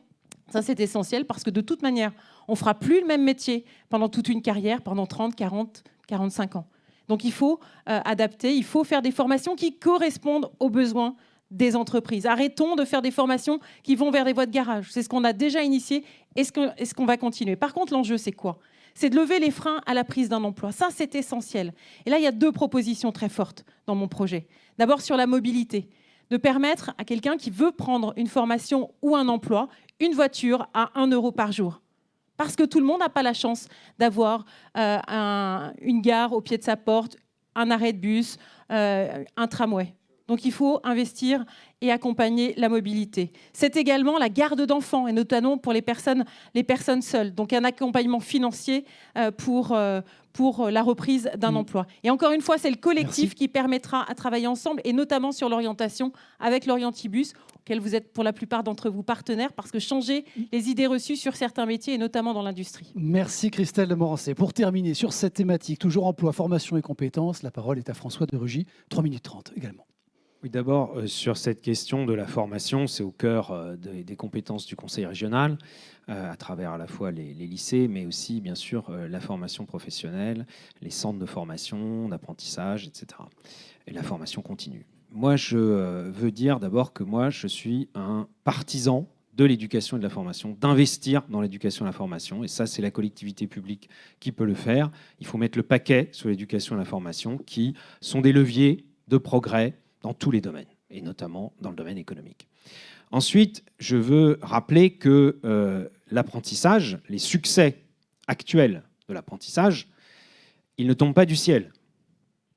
C'est le résultat d'une rencontre, en quelque sorte, entre les entreprises qui voulaient recruter davantage d'apprentis, accueillir davantage d'apprentis, et vous le faites, et donc c'est d'abord votre réussite, mais c'est aussi la réussite d'une réforme que nous avons menée avec Emmanuel Macron à partir de 2017. Souvenez-vous, les critiques que nous avons essuyées. Tous les partis politiques étaient contre. Tous les responsables politiques étaient contre. Nous disaient qu'on allait faire effondrer l'apprentissage, que ce serait catastrophique. Nous avions aussi les syndicats de salariés, souvent, qui étaient contre. Pourquoi étaient-ils contre ? Tous, partis politiques ou syndicats de salariés. Parce que nous avions décidé de mettre au cœur du système les branches, c'est-à-dire vous. c'est-à-dire les représentants des entreprises secteur par secteur. Nous sommes ici accueillis dans une branche. L'UIMM est une branche. Et oui, nous revendiquons de partir des besoins des entreprises, mais de nous en donner les moyens. Parce que si on se contente de le dire, mais qu'on ne le fait pas, et combien de fois, sur combien de sujets, on a eu des projets de réforme avortés sur la formation professionnelle. Moi, je peux vous dire, un jour, j'ai discuté avec le représentant d'un grand syndicat et il m'a dit, de toute façon, si vous demandez aux partenaires sociaux, et notamment aux syndicats de salariés, de réformer la formation professionnelle, il ne se passera rien parce qu'il y a trop d'intérêt en jeu, il y a trop d'intérêt à conserver le système en l'état. Alors nous avons fait le pari de bousculer ça. Oui, nous avons été critiqués, mais aujourd'hui, les résultats sont au rendez-vous. Mais attention, ils ne sont pas éternels. Ce n'est pas gagné d'avance. Donc, en effet, il faudra continuer à mettre le paquet, à accompagner, à regarder dès qu'un blocage se présentera pour continuer à avoir plus de 500 000 apprentis. Je vous rappelle que c'était l'objectif de tous les gouvernements, de gauche, de droite, avant nous. Jamais atteint, jamais, malgré des efforts, malgré des tentatives, mais qui n'avaient jamais abouti. Par ailleurs, moi, je voudrais que l'on fasse rentrer les entreprises dans les lycées. Alors, je sais, je suis fils d'enseignant. Je sais que ce n'est pas la culture des enseignants. Je sais qu'il y a même des enseignants, des syndicats enseignants, syndicats de gauche, disons-le, qui sont contre et qui considèrent que c'est sacrilège. Alors, on va pousser la porte. Et ça tombe bien, c'est la région qui est responsable des lycées. Alors si, à tel ou tel endroit, l'éducation nationale ne le fait pas, eh bien on le fera. Et on organisera, en effet, le fait que les entreprises puissent venir valoriser, présenter leur métier devant les jeunes dans les lycées. Et ça, je crois que c'est fondamental si on veut valoriser l'ensemble des filières. Aujourd'hui, on me disait à Saint-Nazaire, il y a quelques jours, qu'aujourd'hui, des jeunes ne veulent plus travailler chez Airbus tellement il y a eu un dénigrement de l'industrie aéronautique et du transport aérien. Eh bien voilà, il est temps de revaloriser l'ensemble des filières, l'ensemble de vos métiers, l'ensemble de vos entreprises. Merci François de Rugy. Donc pour clore cette thématique emploi, formation et compétences, 19h11, presque 12, on poursuit avec le 4e sujet qui retient évidemment toute notre attention, particulièrement ce soir, celle du développement économique des entreprises. On va commencer évidemment, vous avez compris la mécanique par vous, Hervé Juvin. Je vous pose la question dans son entièreté, enjeu autour de la compétitivité, attractivité, création d'emplois bien entendu, innovation, recherche, internationalisation, mais aussi souveraineté de notre économie. Il en a été forcément question ces derniers mois. Quels sont les 3 dispositifs prioritaires qui constitueront votre politique économique au bénéfice de toutes les entreprises, TPE, PME, ETI, grands groupes qui constituent évidemment le tissu économique de notre territoire, ainsi qu'aux filières spécifiques particulièrement en tension dans cette période de conjoncture. Je pense notamment évidemment à l'industrie, aux services, au commerce, au tourisme, et je pourrais en citer d'autres. Hervé Juvin, 3 minutes 30. Merci. Je reprendrai un mot que j'ai employé tout à l'heure, celui de la modestie. Parce que le développement économique, que je préférerais appeler le progrès économique, c'est essentiellement vous. Nous pouvons, élus, faciliter, nous pouvons inciter, nous pouvons éventuellement aider. Enfin, le progrès économique, il est essentiellement le fait des entrepreneurs et des entreprises. À cet égard, permettez-moi une anecdote. J'ai découvert une réalité trop souvent méconnue au contact d'un chef d'entreprise d'un département des Pays de la Loire. Je le félicitais parce qu'avec quelques autres, ils avaient su se mobiliser et apporter les fonds propres qui permettraient à une entreprise de la région en difficulté, du même département, de la même ville, de passer un cap difficile. Il me disait, mais vous ne comprenez pas, je travaille pour moi. Et ce qu'il m'a expliqué, c'est le principe du double dividende. Oui, peut-être est-ce que son investissement allait lui rapporter financièrement. Mais ce qu'il m'a expliqué, c'est que si l'entreprise allait mal et finalement allait à la faillite, c'était moins d'emplois et moins de salaires, c'était donc moins de taxes et d'impôts, c'était moins de jeunes en formation, c'était moins de commerces, de restaurants qui fonctionnaient, etc., etc. Et que s'il n'exerçait pas cette forme de solidarité par rapport aux entreprises qui étaient ses voisines, tout simplement son cadre de vie allait se dégrader. Et c'est ça qu'il appelait le double dividende. Il y a le dividende financier, certes, mais il y a le dividende invisible que des entreprises en bonne santé qui recrutent, qui forment, qui paient des bons salaires, qui progressent, apportent au territoire dans lequel elles sont installées. C'est pourquoi je pense que dans la région, et pour contribuer au développement de la région et des entreprises, il serait important de créer un livret d'épargne entreprise région. Ce livret permettrait à celles et ceux qui y souscrivent de bénéficier d'une assurance en capital apportée par la région, d'un rendement minimum très faible, probablement de 1%, et de 50% des dividendes et des plus-values provenant des participations prises au titre de ce livret dans les entreprises de cette région. La moitié des dividendes et des plus-values potentielles étant réservée à la région en cas de bonne fortune. Ce qui me paraît important dans ce dispositif, c'est de flécher cette épargne. C'est que chacun des déposants sur ce livret saurait dans quelle entreprise, à quelle entreprise sont attribués les fonds propres qui seront gérés par la région. Je crois que c'est très important parce que le lien citoyen-entreprise m'apparaît primordial. La deuxième disposition est, j'ai cherché à réunir les compétences internationales les plus développées sur la liste que je présente. De l'Asie à la Californie, de la Thaïlande à l'Afrique, au golfe de Guinée.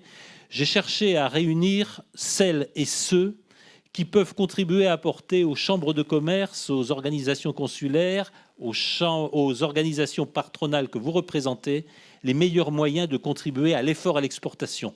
Ne nous y trompons pas, la valeur ne se créera plus uniquement chez nous. Nous devons aller la chercher, notamment sur les marchés asiatiques, sur lesquels elle est en train de bondir.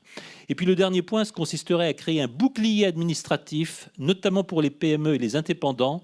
Ils vont se trouver confrontés à un enfer administratif venu de Bruxelles qui s'appelle la taxonomie, l'évaluation de tous leurs impacts environnementaux. Je pense que la région devra les protéger par un bouclier administratif qui les aide à remplir leurs obligations. Merci Hervé Juvin. Pour poursuivre, Mathieu Orphelin, toujours sur ces thématiques développement économique des entreprises. On vous écoute, 3 minutes 30.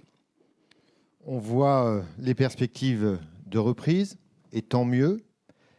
Mais je crois que beaucoup d'entre vous ont en tête les difficultés qu'auront un certain nombre d'entreprises de petite taille au moment où il faudra rembourser le PGE. Donc ce mur de la dette et des emprunts, ça va être un moment difficile à passer. On a des réponses très concrètes à apporter. La première, c'est de renforcer les aides d'urgence pour les entreprises les plus touchées par la crise, diagnostic de viabilité économique soutenu par la région, et puis un relais de financement pour les PME. On proposera à certaines PME en difficulté pour rembourser leur PGE de convertir le remboursement du PGE en augmentation de capital. Donc, une réponse très concrète.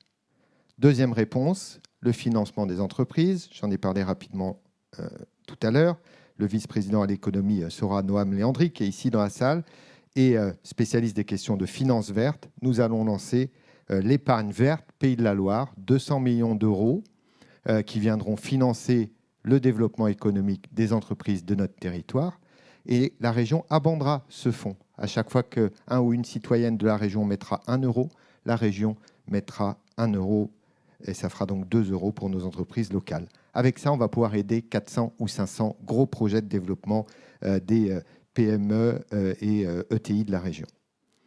Nous voulons une région beaucoup plus simple pour les entreprises. Des dossiers d'aide plus simples, des dispositifs plus simples, un guichet unique, vous l'avez dans vos propositions sur l'ESS. Il faut qu'on simplifie tout ça. Moi, je ne veux plus entendre des entreprises qui disent « c'est trop compliqué ». J'en ai encore une ce matin qui m'a dit « j'étais hier sur le site de la région, je ne m'y retrouve pas ». Des aides 100% simples. Et puis, là aussi, c'est un choix politique.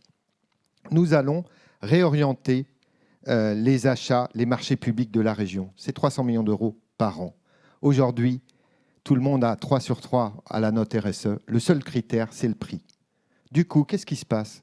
Là aussi, j'ai vu de nombreuses entreprises, un imprimeur à Saumur, une entreprise du bâtiment l'autre jour à La Roche-Chouans qui dit « mais moi, les appels d'offres publics, j'y réponds plus. On ne les gagne jamais. Les petites entreprises du territoire ne les gagnent jamais. » On va assumer d'acheter différemment, d'acheter mieux, d'acheter peut-être un peu moins au début, mais ce n'est pas possible que les marchés publics échappent autant qu'aujourd'hui aux entreprises de notre territoire. Voilà quelques mesures. J'en oublie une. J'ai parlé de la souveraineté tout à l'heure avec les usines qu'on voulait développer ici. Peut-être finir par l'économie sociale et solidaire, j'en parlais, mais là aussi, je crois que la région doit reprendre la main sur le développement de l'économie sociale et solidaire. J'ai rencontré beaucoup d'acteurs du territoire. Ils me disent, c'est simple, ces dernières années, on n'a jamais su trouver notre place. On nous dit un coup, vous êtes une entreprise, un autre coup, vous n'êtes pas dans le secteur concurrentiel. On rentre dans aucune case. Nous croyons que le développement de l'économie sociale et solidaire doit être un axe fort également pour notre si belle région. Merci Mathieu Orphelin. Pour poursuivre toujours sur le sujet du développement économique des entreprises, la parole est à Christelle Morancé, 3 minutes 30. Je l'ai dit, l'enjeu d'accompagnement du monde économique, il est essentiel pour l'attractivité et le développement de nos territoires. C'est d'accompagner toutes les entreprises, quelle que soit leur taille. Les commerçants, les artisans, nos TPE. D'ailleurs, les trois réunis, c'est le premier employeur au niveau régional et même au niveau national. Nos PME, nos grands groupes. L'enjeu, c'est d'accompagner au moment de la vie d'une entreprise, au moment de sa création, au moment de la cession. Et là, on a des enjeux très, très forts dans les années à venir, et notamment chez les artisans, chez nos TPE, qui, dans les 10 ans à venir, il y aura beaucoup de départs en retraite. On a une proposition très simple, très claire, qui est un retraité, un jeune installé. C'est d'accompagner justement que le futur retraité puisse accompagner un jeune à entreprendre, à s'installer. Il y a un enjeu bien évidemment de transmission, de garder aussi nos compétences, de garder nos commerces dans les territoires ruraux. On en parlait au début de notre table ronde. Donc c'est vraiment une mesure très forte auquel je tiens particulièrement parce que notamment cet accompagnement vis-à-vis des jeunes. Et puis c'est la croissance. Alors on en a parlé notamment en termes de compétences. Et là j'attire quand même votre attention sur le risque aujourd'hui par ce manque de compétences dans nos entreprises pour accompagner notamment dans le cadre de la relance qui peut nous inquiéter. C'est également l'investissement et l'innovation qui est un enjeu très très fort. Et l'innovation, ce n'est pas réservé aux grands groupes, c'est pour toutes les tailles. Je pense bien évidemment à cette transition sur le numérique, et on l'a bien vu dans la période qu'on vient de vivre, notamment auprès des commerçants, des artisans. Quand j'entends Bruno Le Maire dire qu'il y a 37% des entreprises en France qui ont un site Internet, on a du travail, et là on doit le faire collectivement. Parce que consommer sur Internet, d'aller sur Internet, c'est complètement différent. On ne présente pas les produits de la même manière. Donc l'enjeu, c'est la formation et l'accompagnement financier sur ces mutations. C'est également notre industrie, cet accompagnement notamment de l'industrie du futur, l'industrie 4.0. On a déjà beaucoup fait, mais on doit continuer à moderniser les chaînes de production, la robotisation, qui permettront d'ailleurs d'attirer des talents. Et ça, c'est un enjeu de compétitivité de nos entreprises sur les territoires. Plus bel exemple, permettez-moi de le dire ou de le redire pour ceux qui l'ont déjà entendu, Colart, entreprise au Mans, qui, grâce à la modernisation et l'accompagnement de la région et de l'État, a pu rapatrier une chaîne de production qui était en Chine sur le territoire régional. Donc ça, on doit continuer à accélérer. Et là encore, pour toutes les entreprises, quelle que soit leur taille. L'international, on a beaucoup fait, mais on doit faire encore mieux. D'amener nos entreprises à l'international. 4% seulement de nos entreprises vont à l'international. Donc on doit, avec Business France notamment, avec la Team France Export, CCI, BPI, Team France Export et nous, d'accompagner les entreprises avec un seul interlocuteur pour connaître les marchés. Et puis enfin, l'enjeu, c'est la simplification. Et je pense que cette période a été révélatrice. Et saisir cette crise comme une opportunité de simplification, flexibilité, réactivité, c'est ça l'enjeu. Je porte au niveau de la région. On a essayé de le faire, mais on doit aller beaucoup plus loin. Le meilleur exemple, c'est le fonds résilience qu'on a porté avec tous ensemble. Voilà, en 10-15 jours, hop, il y a une réponse apportée aux chefs d'entreprise. Et c'est ce vers quoi j'ai envie d'aller. Et puis, bien évidemment, avec l'ensemble des acteurs, parce que ce n'est pas uniquement la région. Alors là, c'est peut-être la chef d'entreprise que j'ai été qui parle, mais aujourd'hui, il y a 10%. Je dis à peu près 10-20% d'entreprises qui utilisent nos dispositifs, qui en usent et qui en abusent. C'est valable pour la région, mais c'est aussi valable pour l'État. Et ça, ce n'est pas acceptable. L'objectif, c'est d'avoir plus d'entreprises et on va créer la maison des entreprises. La première initiative sera en Mayenne, suivie après de... Je finis juste sur ce point-là. Merci suivi du Maine-et-Loire. L'objectif, c'est d'avoir tous les acteurs sur le même site. Ça, c'est pas sympa de couper. Ah, mais ça, c'est pas moi qui maîtrise. C'est pas moi qui maîtrise le son du micro pour autant. Alors là, il parle tout seul là. Christelle Morancé, merci pour votre concision. François de Rugy à suivre sur la question, évidemment, toujours du développement économique des entreprises. 3 minutes 30, s'il vous plaît. Oui, moi je voudrais d'abord redire, en effet, ça a été dit tout à l'heure sur l'emploi, ce n'est pas la région qui va créer des emplois, c'est valable aussi pour les entreprises. Ce n'est pas la région qui va créer des entreprises. J'avoue que je frémis un peu quand je lis ici ou là qu'on va créer, c'est la région qui va prendre l'initiative de créer la compagnie régionale de manufacture des cycles ou des trottinettes, ou qui va créer une usine à tel endroit. Non, ce n'est pas la région qui va le faire. C'est les entreprises.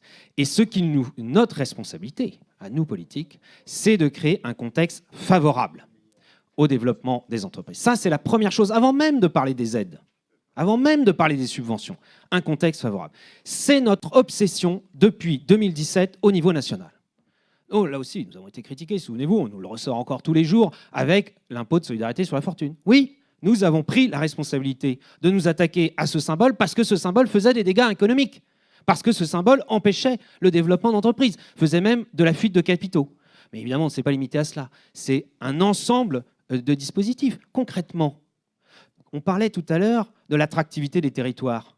L'implantation des entreprises, ça doit être notre obsession de permettre des implantations partout. Et je réponds d'ailleurs à la première question, où il n'est pas question de privilégier un territoire par rapport à un autre. C'est absurde. Partout, il faut créer de l'activité et la développer. Bien, nous avons créé le système de l'implantation clé en main. On aménage un terrain et ce n'est pas l'entreprise qui vient sur le terrain qui doit refaire toutes les procédures pour s'implanter, c'est déjà fait.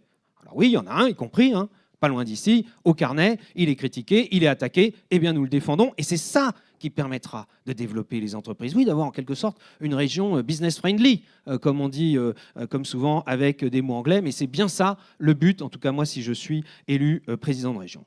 Ne pas rajouter des contraintes aux entreprises. Et là aussi, si on commence à dire que au motif de faire des aides, on va faire des conditions, ça veut dire qu'on va rajouter des contraintes. Surtout dans cette période de sortie de crise, où on doit absolument être en aide, en accompagnement et pas en contrainte. Et évidemment, on peut décider d'aller plus loin. S'il y a des entreprises qui vont plus loin que la loi dans tel ou tel domaine écologique, social ou autre, on peut aller plus loin, mais on ne va sûrement pas retirer des aides, voire leur redemander des remboursements. Des entreprises qui sont en difficulté, où je me souviens d'un débat absurde sur Airbus, présent dans notre région, où on disait, il faut... Attendez, avant de savoir si on va sauver Airbus, il faut savoir s'ils s'engagent dans un plan, et on va d'ailleurs leur demander le bilan carbone. Bon, alors on laisse d'abord Airbus crever, puis ensuite, on verra s'ils ont bien fait leur bilan carbone. C'est absurde, alors que là, oui, Airbus est engagé à fond dans la transition écologique de l'aéronautique. Et puis, un dernier mot. J'ai lu à la page 10 du document du MEDEF qu'il faudrait en quelque sorte créer un PAC régional et oui, avoir un président de région qui ira à Paris et à Bruxelles, comme vous le dites là, défendre non seulement les intérêts de la région, mais faire sauter les verrous au développement des entreprises. Quand on voit ce qui se passe avec la crise sanitaire, où des entreprises qui créent des médicaments, qui créent des vaccins, se retrouvent bloquées par nos systèmes qui sont complètement inadaptés à cette situation de crise, ben oui, il faut en effet une région qui va aussi à Paris et à Bruxelles, non seulement faire sauter ces verrous, mais chercher des financements. Et évidemment, par ailleurs, un guichet unique, État, région et CCI pour les aides aux entreprises. Merci François de Rugy. Dernière intervention sur cette thématique du développement économique des entreprises. C'est vous, Guillaume Garot, qui avez la parole. Pour 3 minutes 30, c'est parti. Merci. La question qu'on doit se poser dans le moment où nous sommes, on sort d'une crise sanitaire, c'est comment on va être le plus utile à nos entreprises.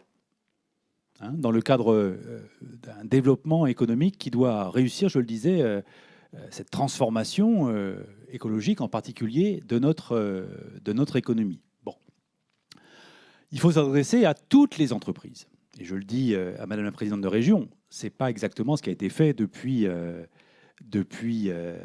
6 ans. Et en particulier, on s'aperçoit qu'il y a un secteur qui a été oublié, qui s'appelle l'économie sociale et solidaire. Or, ce sont 13% des emplois dans la région. On sait aussi que les plus petites des entreprises ont bien du mal à trouver leur place et à trouver une oreille attentive auprès de la région. Donc, il faut dire ça. Il ne faut pas leurrer les gens. Mais au-delà de ça, comment on est utile?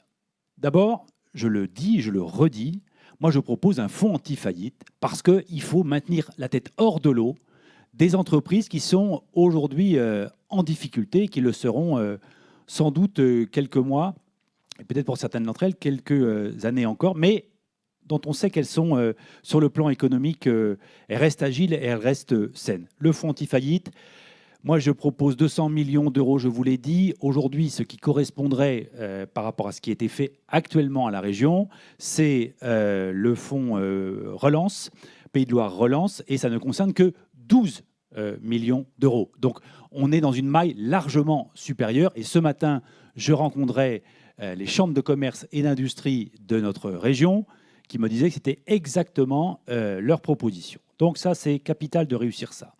Deuxième chose, les aides aux entreprises. Mais je le dis à François de Rugy, moi j'assume l'idée de contrepartie.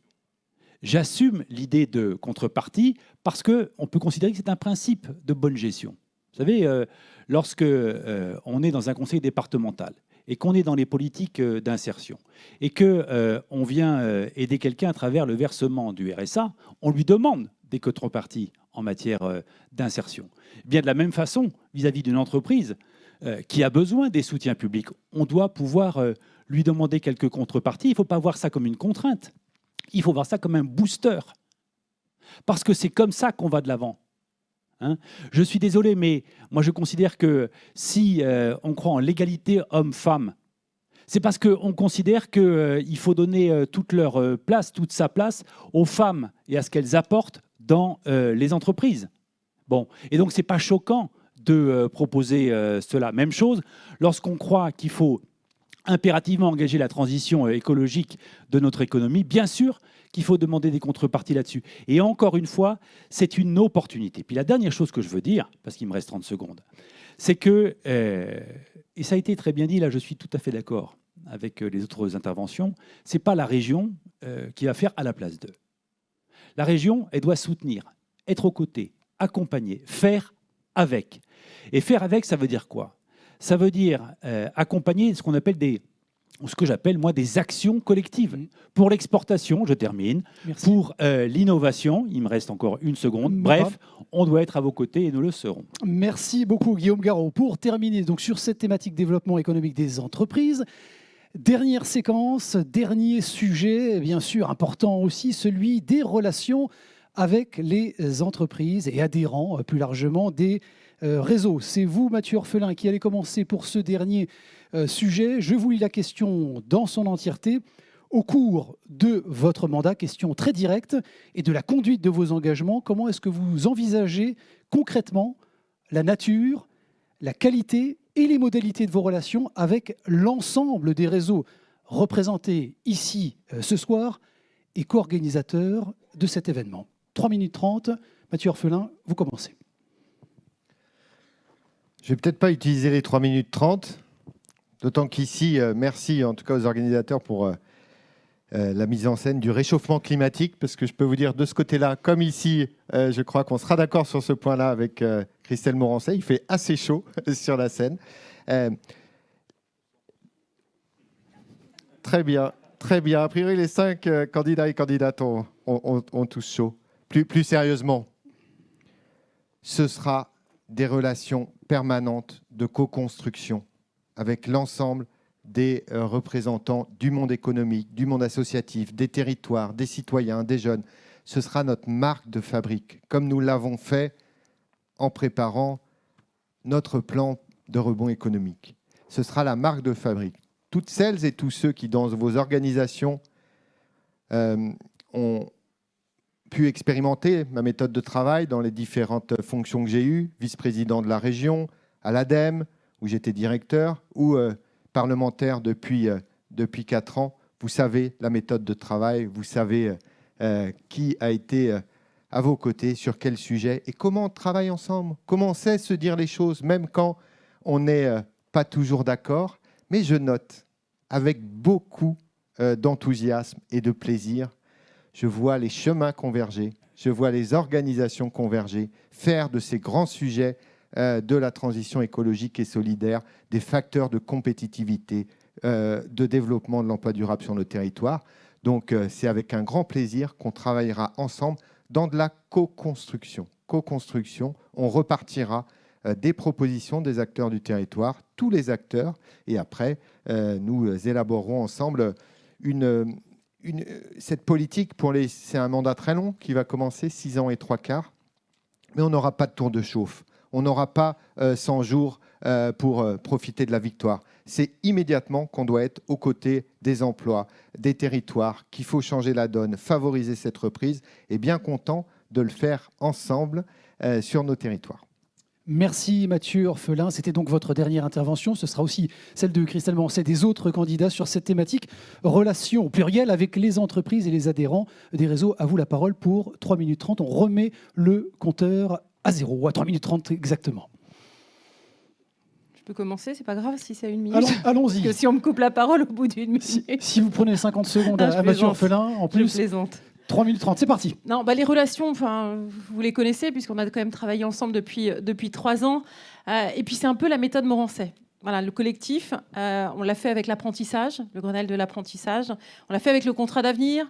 On l'a fait avec le Grenelle de l'orientation. On l'a fait aussi avec le plan de relance, le plan de bataille pour l'emploi, etc. Et puis je pense qu'il y a 80, peut-être, je sais pas mal de gens qui ont aussi mon portable direct, et on a aussi cette simplicité. Je pense que ça, c'est important. Il faut le garder, parce que quand je vous dis que c'est ma méthode, c'est aussi peut-être l'expérience d'une vie privée en tant que chef d'entreprise, d'avoir cette proximité avec vous, parce que c'est de faire avec vous, c'est de correspondre en fonction des besoins.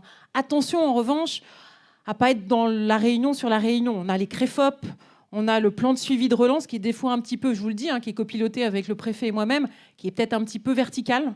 Voilà, c'est pas tout à fait ces méthodes-là. Je préfère vraiment qu'on soit de relation à relation et qu'on travaille main dans la main sur des opérations. Un petit peu ce qu'on a mené avec les jeunes quand je visite l'IUT de Carquefou. Et on se réunit tous dans une conférence, dans une visioconférence, et on se dit, là, j'ai besoin de vous tous. Voilà. Et on a fait une action commune de communication pour sensibiliser les chefs d'entreprise, pour prendre des étudiants. C'est la conférence sociale aussi qui a été initiée, qui est une bonne initiative et qu'on doit perdurer. Ce n'est pas uniquement pendant cette crise. Je pense qu'il faut garder ces relations de proximité. Moi, c'est vraiment la simplicité dans nos relations que je veux avoir. Et peut-être qu'elles ne sont pas toutes parfaites en fonction des commissions. Mais quand c'est comme ça, vous prenez votre téléphone, vous m'appelez et puis vous râlez. Voilà, et puis on essaye de changer les choses. En tout cas, merci pour cette table ronde. Je pense qu'elle est importante de pouvoir aussi avoir vos propositions. Quelles sont vos attentes? Parce que l'enjeu qui se prépare, c'est aussi la vision qu'on a sur la région des Pays de la Loire dans les années à venir.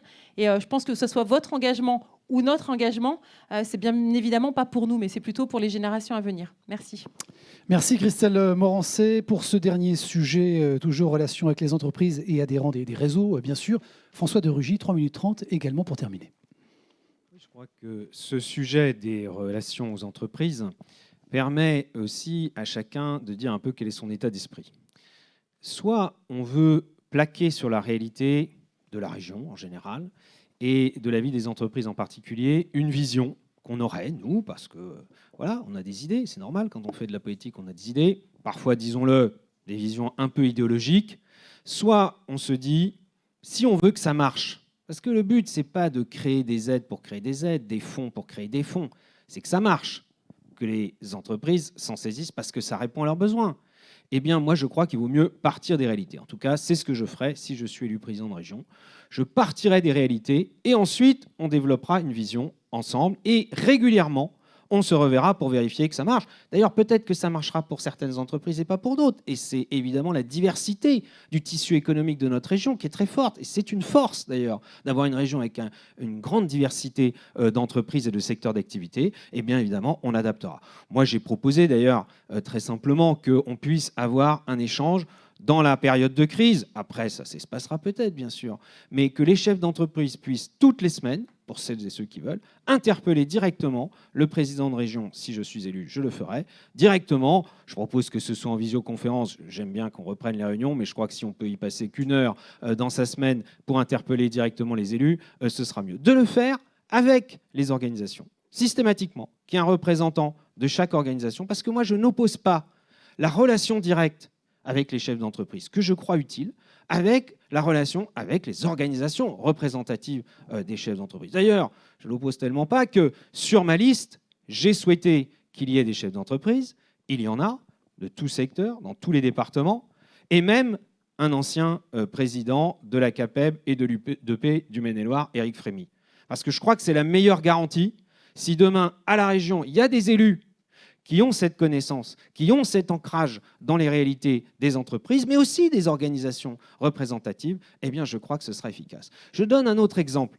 Ça a été évoqué, les marchés publics, et je vois dans le document de l'UDP, à la page 14, et rappeler le problème, la CAPEB en parle souvent aussi, des critères des marchés publics qui peuvent conduire à ce que, en fait, les petites entreprises, et notamment les petites entreprises régionales, soient évincées. Et on connaît tous cette histoire de la notation. On dit « Ah non, mais il y a le critère qualité ». Oui, mais comme le critère prix est survalorisé, bah, évidemment, et que surtout, la façon de noter la qualité fait que tout le monde a la même note. Si tout le monde a la même note sur la qualité, bah bien sûr, à la fin, c'est le prix qui l'emporte. Et évidemment, c'est souvent des grosses structures qui vont essayer de casser les prix et qui viennent souvent de très loin. Donc, moi, je propose qu'on définisse ensemble, non pas qui sera attributaire du marché public, là, ça n'irait plus dans la loi, mais les critères qui permettent d'avoir, sinon une priorité, en tout cas de permettre aux entreprises de la région et aux petites entreprises de jouer pleinement leur carte et de pouvoir pleinement réussir cela. Voilà, moi, l'état d'esprit avec lequel j'aborde la relation avec les entreprises, parce que, encore une fois, je crois que ce n'est pas à nous, politiques, de dire ce que vous devez faire, mais c'est plutôt à vous de nous dire voilà ce qui nous serait utile de la part de l'État ou de la région ou des autres niveaux de collectivité. Merci François de Rugy. Donc toujours, pour terminer sur ce sujet des relations avec les entreprises adhérents des réseaux, Guillaume Garot, la parole est à vous, 3 minutes 30 également.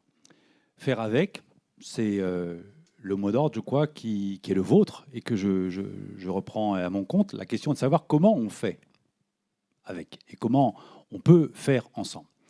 D'abord, il faut considérer la diversité. Et il faut qu'on soit dans une régularité de dialogue et dans une évaluation régulière, de la même façon, des résultats que nous obtenons. Parce que c'est bien de parler, mais c'est encore mieux de savoir si ce qu'on fait, chacun dans son indépendance, produit ou pas des résultats. Donc la question de l'évaluation des politiques publiques régionales, s'agissant des entreprises, me paraît le premier impératif. La deuxième chose que je veux dire, si on veut être efficace encore, il faut être sur le terrain. Ça veut dire que tout ne peut pas se décider depuis l'hôtel de région. Ça veut dire encore que nos élus régionaux doivent être accessibles. Ça veut dire que nos services à la région doivent être également accessibles. Il y avait dans le passé ce qu'on appelait les antennes régionales qui ont été fermées. Eh bien, ça manque, je vais vous dire. Parce que quand on est à Nantes, ce n'est pas un problème. Quand on est à Laval, ça en devient un. Donc, il faudra réinventer des lieux où on puisse travailler correctement ensemble. Et le télétravail ou la visioconférence n'y suffira pas.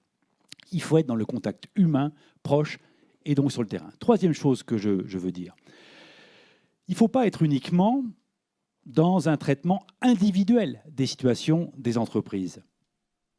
Je crois à la mobilisation collective. Ça veut dire qu'il faudra être capable, ensemble, de construire, je le disais, ces plans stratégiques de filière, mais aussi les dispositifs les mieux adaptés aux réalités qui sont les vôtres et en fonction des contraintes qui sont les nôtres lorsqu'on est une collectivité publique. Et ça, on ne peut le faire que dans le collectif. Ça veut dire quoi? Ça veut dire que la région ne peut pas être qu'un guichet qui distribuerait des aides. Mais la région, elle doit impulser et faire avec. Ça veut dire croire dans ce qu'on peut faire ensemble et dans ce que vous pouvez faire dans le cadre d'une mobilisation au service des enjeux économiques et des objectifs qu'on se donne pour la région. Voilà, je vais le faire en 2 minutes et je vais garder un peu de temps pour la suite. Donc. Non, c'est parce que ça sera terminé, donc on ne comptabilise pas les... Voilà, on cumule pas les... Merci beaucoup Guillaume Garot pour cette dernière intervention. Hervé Juvin, c'est à vous pour terminer nos échanges ce soir sur cette question toujours précisément des relations avec les entreprises et plus largement les adhérents des réseaux. Bien entendu, il faut travailler ensemble et bien entendu, je vais essayer d'utiliser au mieux les 3 minutes 30 qui me sont imparties, au risque de faire courir quelques nuages noirs sur notre Assemblée. Je pense en effet que l'urgence est à travailler ensemble, et l'urgence est à travailler ensemble parce que nous avons des temps que nous n'attendons pas devant nous.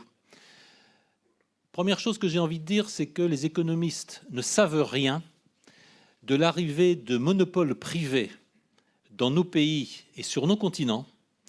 Ce sont pour notre monde les GAFAM, ce sont pour d'autres en Chine, les Baidu, Tencent, etc. Ce sont des monopoles privés qui suppriment tout ce que nous savions des lois de la concurrence, des lois du marché, etc., etc. Et les économistes sont de peu de secours sur ce sujet. Le deuxième point, c'est que la création sans limite de monnaie à laquelle nous assistons menace de ruiner tous les contrats. Par contrat, je dis obligation et je nie naturellement valeur des monnaies. C'est pourquoi il faut engager une transition de l'épargne des Français vers les fonds propres, parce que seuls les titres de propriété, qu'elles soient immobilières, qu'elles soient les actions ou les parts sociales d'une entreprise, ont des chances de garder leur valeur. Le troisième élément, c'est que je constate dans tous les domaines, notamment celui de l'industrie, après les affaires Alcatel, Alstom, Airbus, etc., je constate le déclassement de la France, dont nous n'avons pas encore pris toute la mesure, mais dont je crains qu'il ne pose à court terme la question de notre niveau de vie. C'est pourquoi, face à cette situation, le seul recours, c'est l'intelligence collective. Nous devons travailler comme nos aînés l'ont fait dans la période de la reconstruction. Nous devons travailler à mieux comprendre ce qui nous arrive, ce qui vous arrive à vous, entreprises, qui savez déjà que les lois du marché ne sont plus les lois du marché, que le marché financier ne finance plus le risque, etc., etc. Cette intelligence collective, naturellement que nous devons y travailler ensemble dans des relations permanentes, sereines et positives. Comment ensemble faire pour le mieux pour notre région? Nous avons ensuite des initiatives à prendre. J'ai constaté avec un grand dépit le refus de Paris d'accueillir l'école de la régulation. L'école de la régulation, c'est l'école de Michel Aglietta, de Robert Boyer, d'économistes français tous nobélisables qui ont le seul tort de contester le règne de l'économie de marché tel qu'il nous est imposé. Je constate aussi qu'à Nantes en particulier, nous avons quelques professeurs, quelques enseignants de très haut niveau, un spécialiste mondial du droit du travail par exemple, et je ne le dis pas parce qu'il est vraisemblablement socialiste, qui est Alain Supiot. Je souhaiterais qu'à Nantes, que dans les Pays de la Loire, nous créions les lieux d'intelligence collective qui nous permettront d'affronter une situation urgence écologique d'un côté, destruction de tout ce que nous croyons savoir sur les règles de l'économie de l'autre, et agression de monopoles privés qui menacent notre souveraineté économique et la liberté de nos acteurs. Je souhaite que les Pays de la Loire deviennent un des lieux où l'intelligence collective nous permettra ensemble d'affronter l'avenir. C'est vrai pour les Pays de la Loire, c'est vrai pour la France, et c'est vrai ô combien pour l'Union européenne. Merci Hervé Juvin. C'était donc la dernière intervention pour ce dernier sujet autour des relations avec les entreprises adhérents des réseaux. 1h46 que nous avons passé ensemble à travers ce format un peu particulier, un peu cloisonné. Donc merci évidemment à nos candidats de s'être prêtés à cet exercice, d'avoir respecté le timing de 3 minutes 30. On peut les applaudir évidemment tous les 5. Pour leur présence et leur participation. Évidemment, quelques remerciements aussi forts aux équipes, à toutes les équipes de l'U2P, de la CPME et du MEDEF pour l'organisation de cette séquence, du MEDEF 44 aussi à l'origine de cet événement. Merci à l'UIMM pour leur accueil, évidemment, dans ce lieu magnifique, un peu chaud certes, et puis qui fabrique de l'avenir, esprit d'innovation, de rupture, disruptif en tout cas. Vous retrouvez bien sûr le replay de cette séquence et bien sûr les players des réseaux organisateurs, donc U2P, CPME et MEDEF. Et puis 2 dates, évidemment, à retenir dans vos agendas. Le 20 juin, le 27 juin, il faut aller voter pour qui? Eh bien, pour notre région, pour notre économie et nos entreprises. Excellente soirée et à très bientôt. Merci.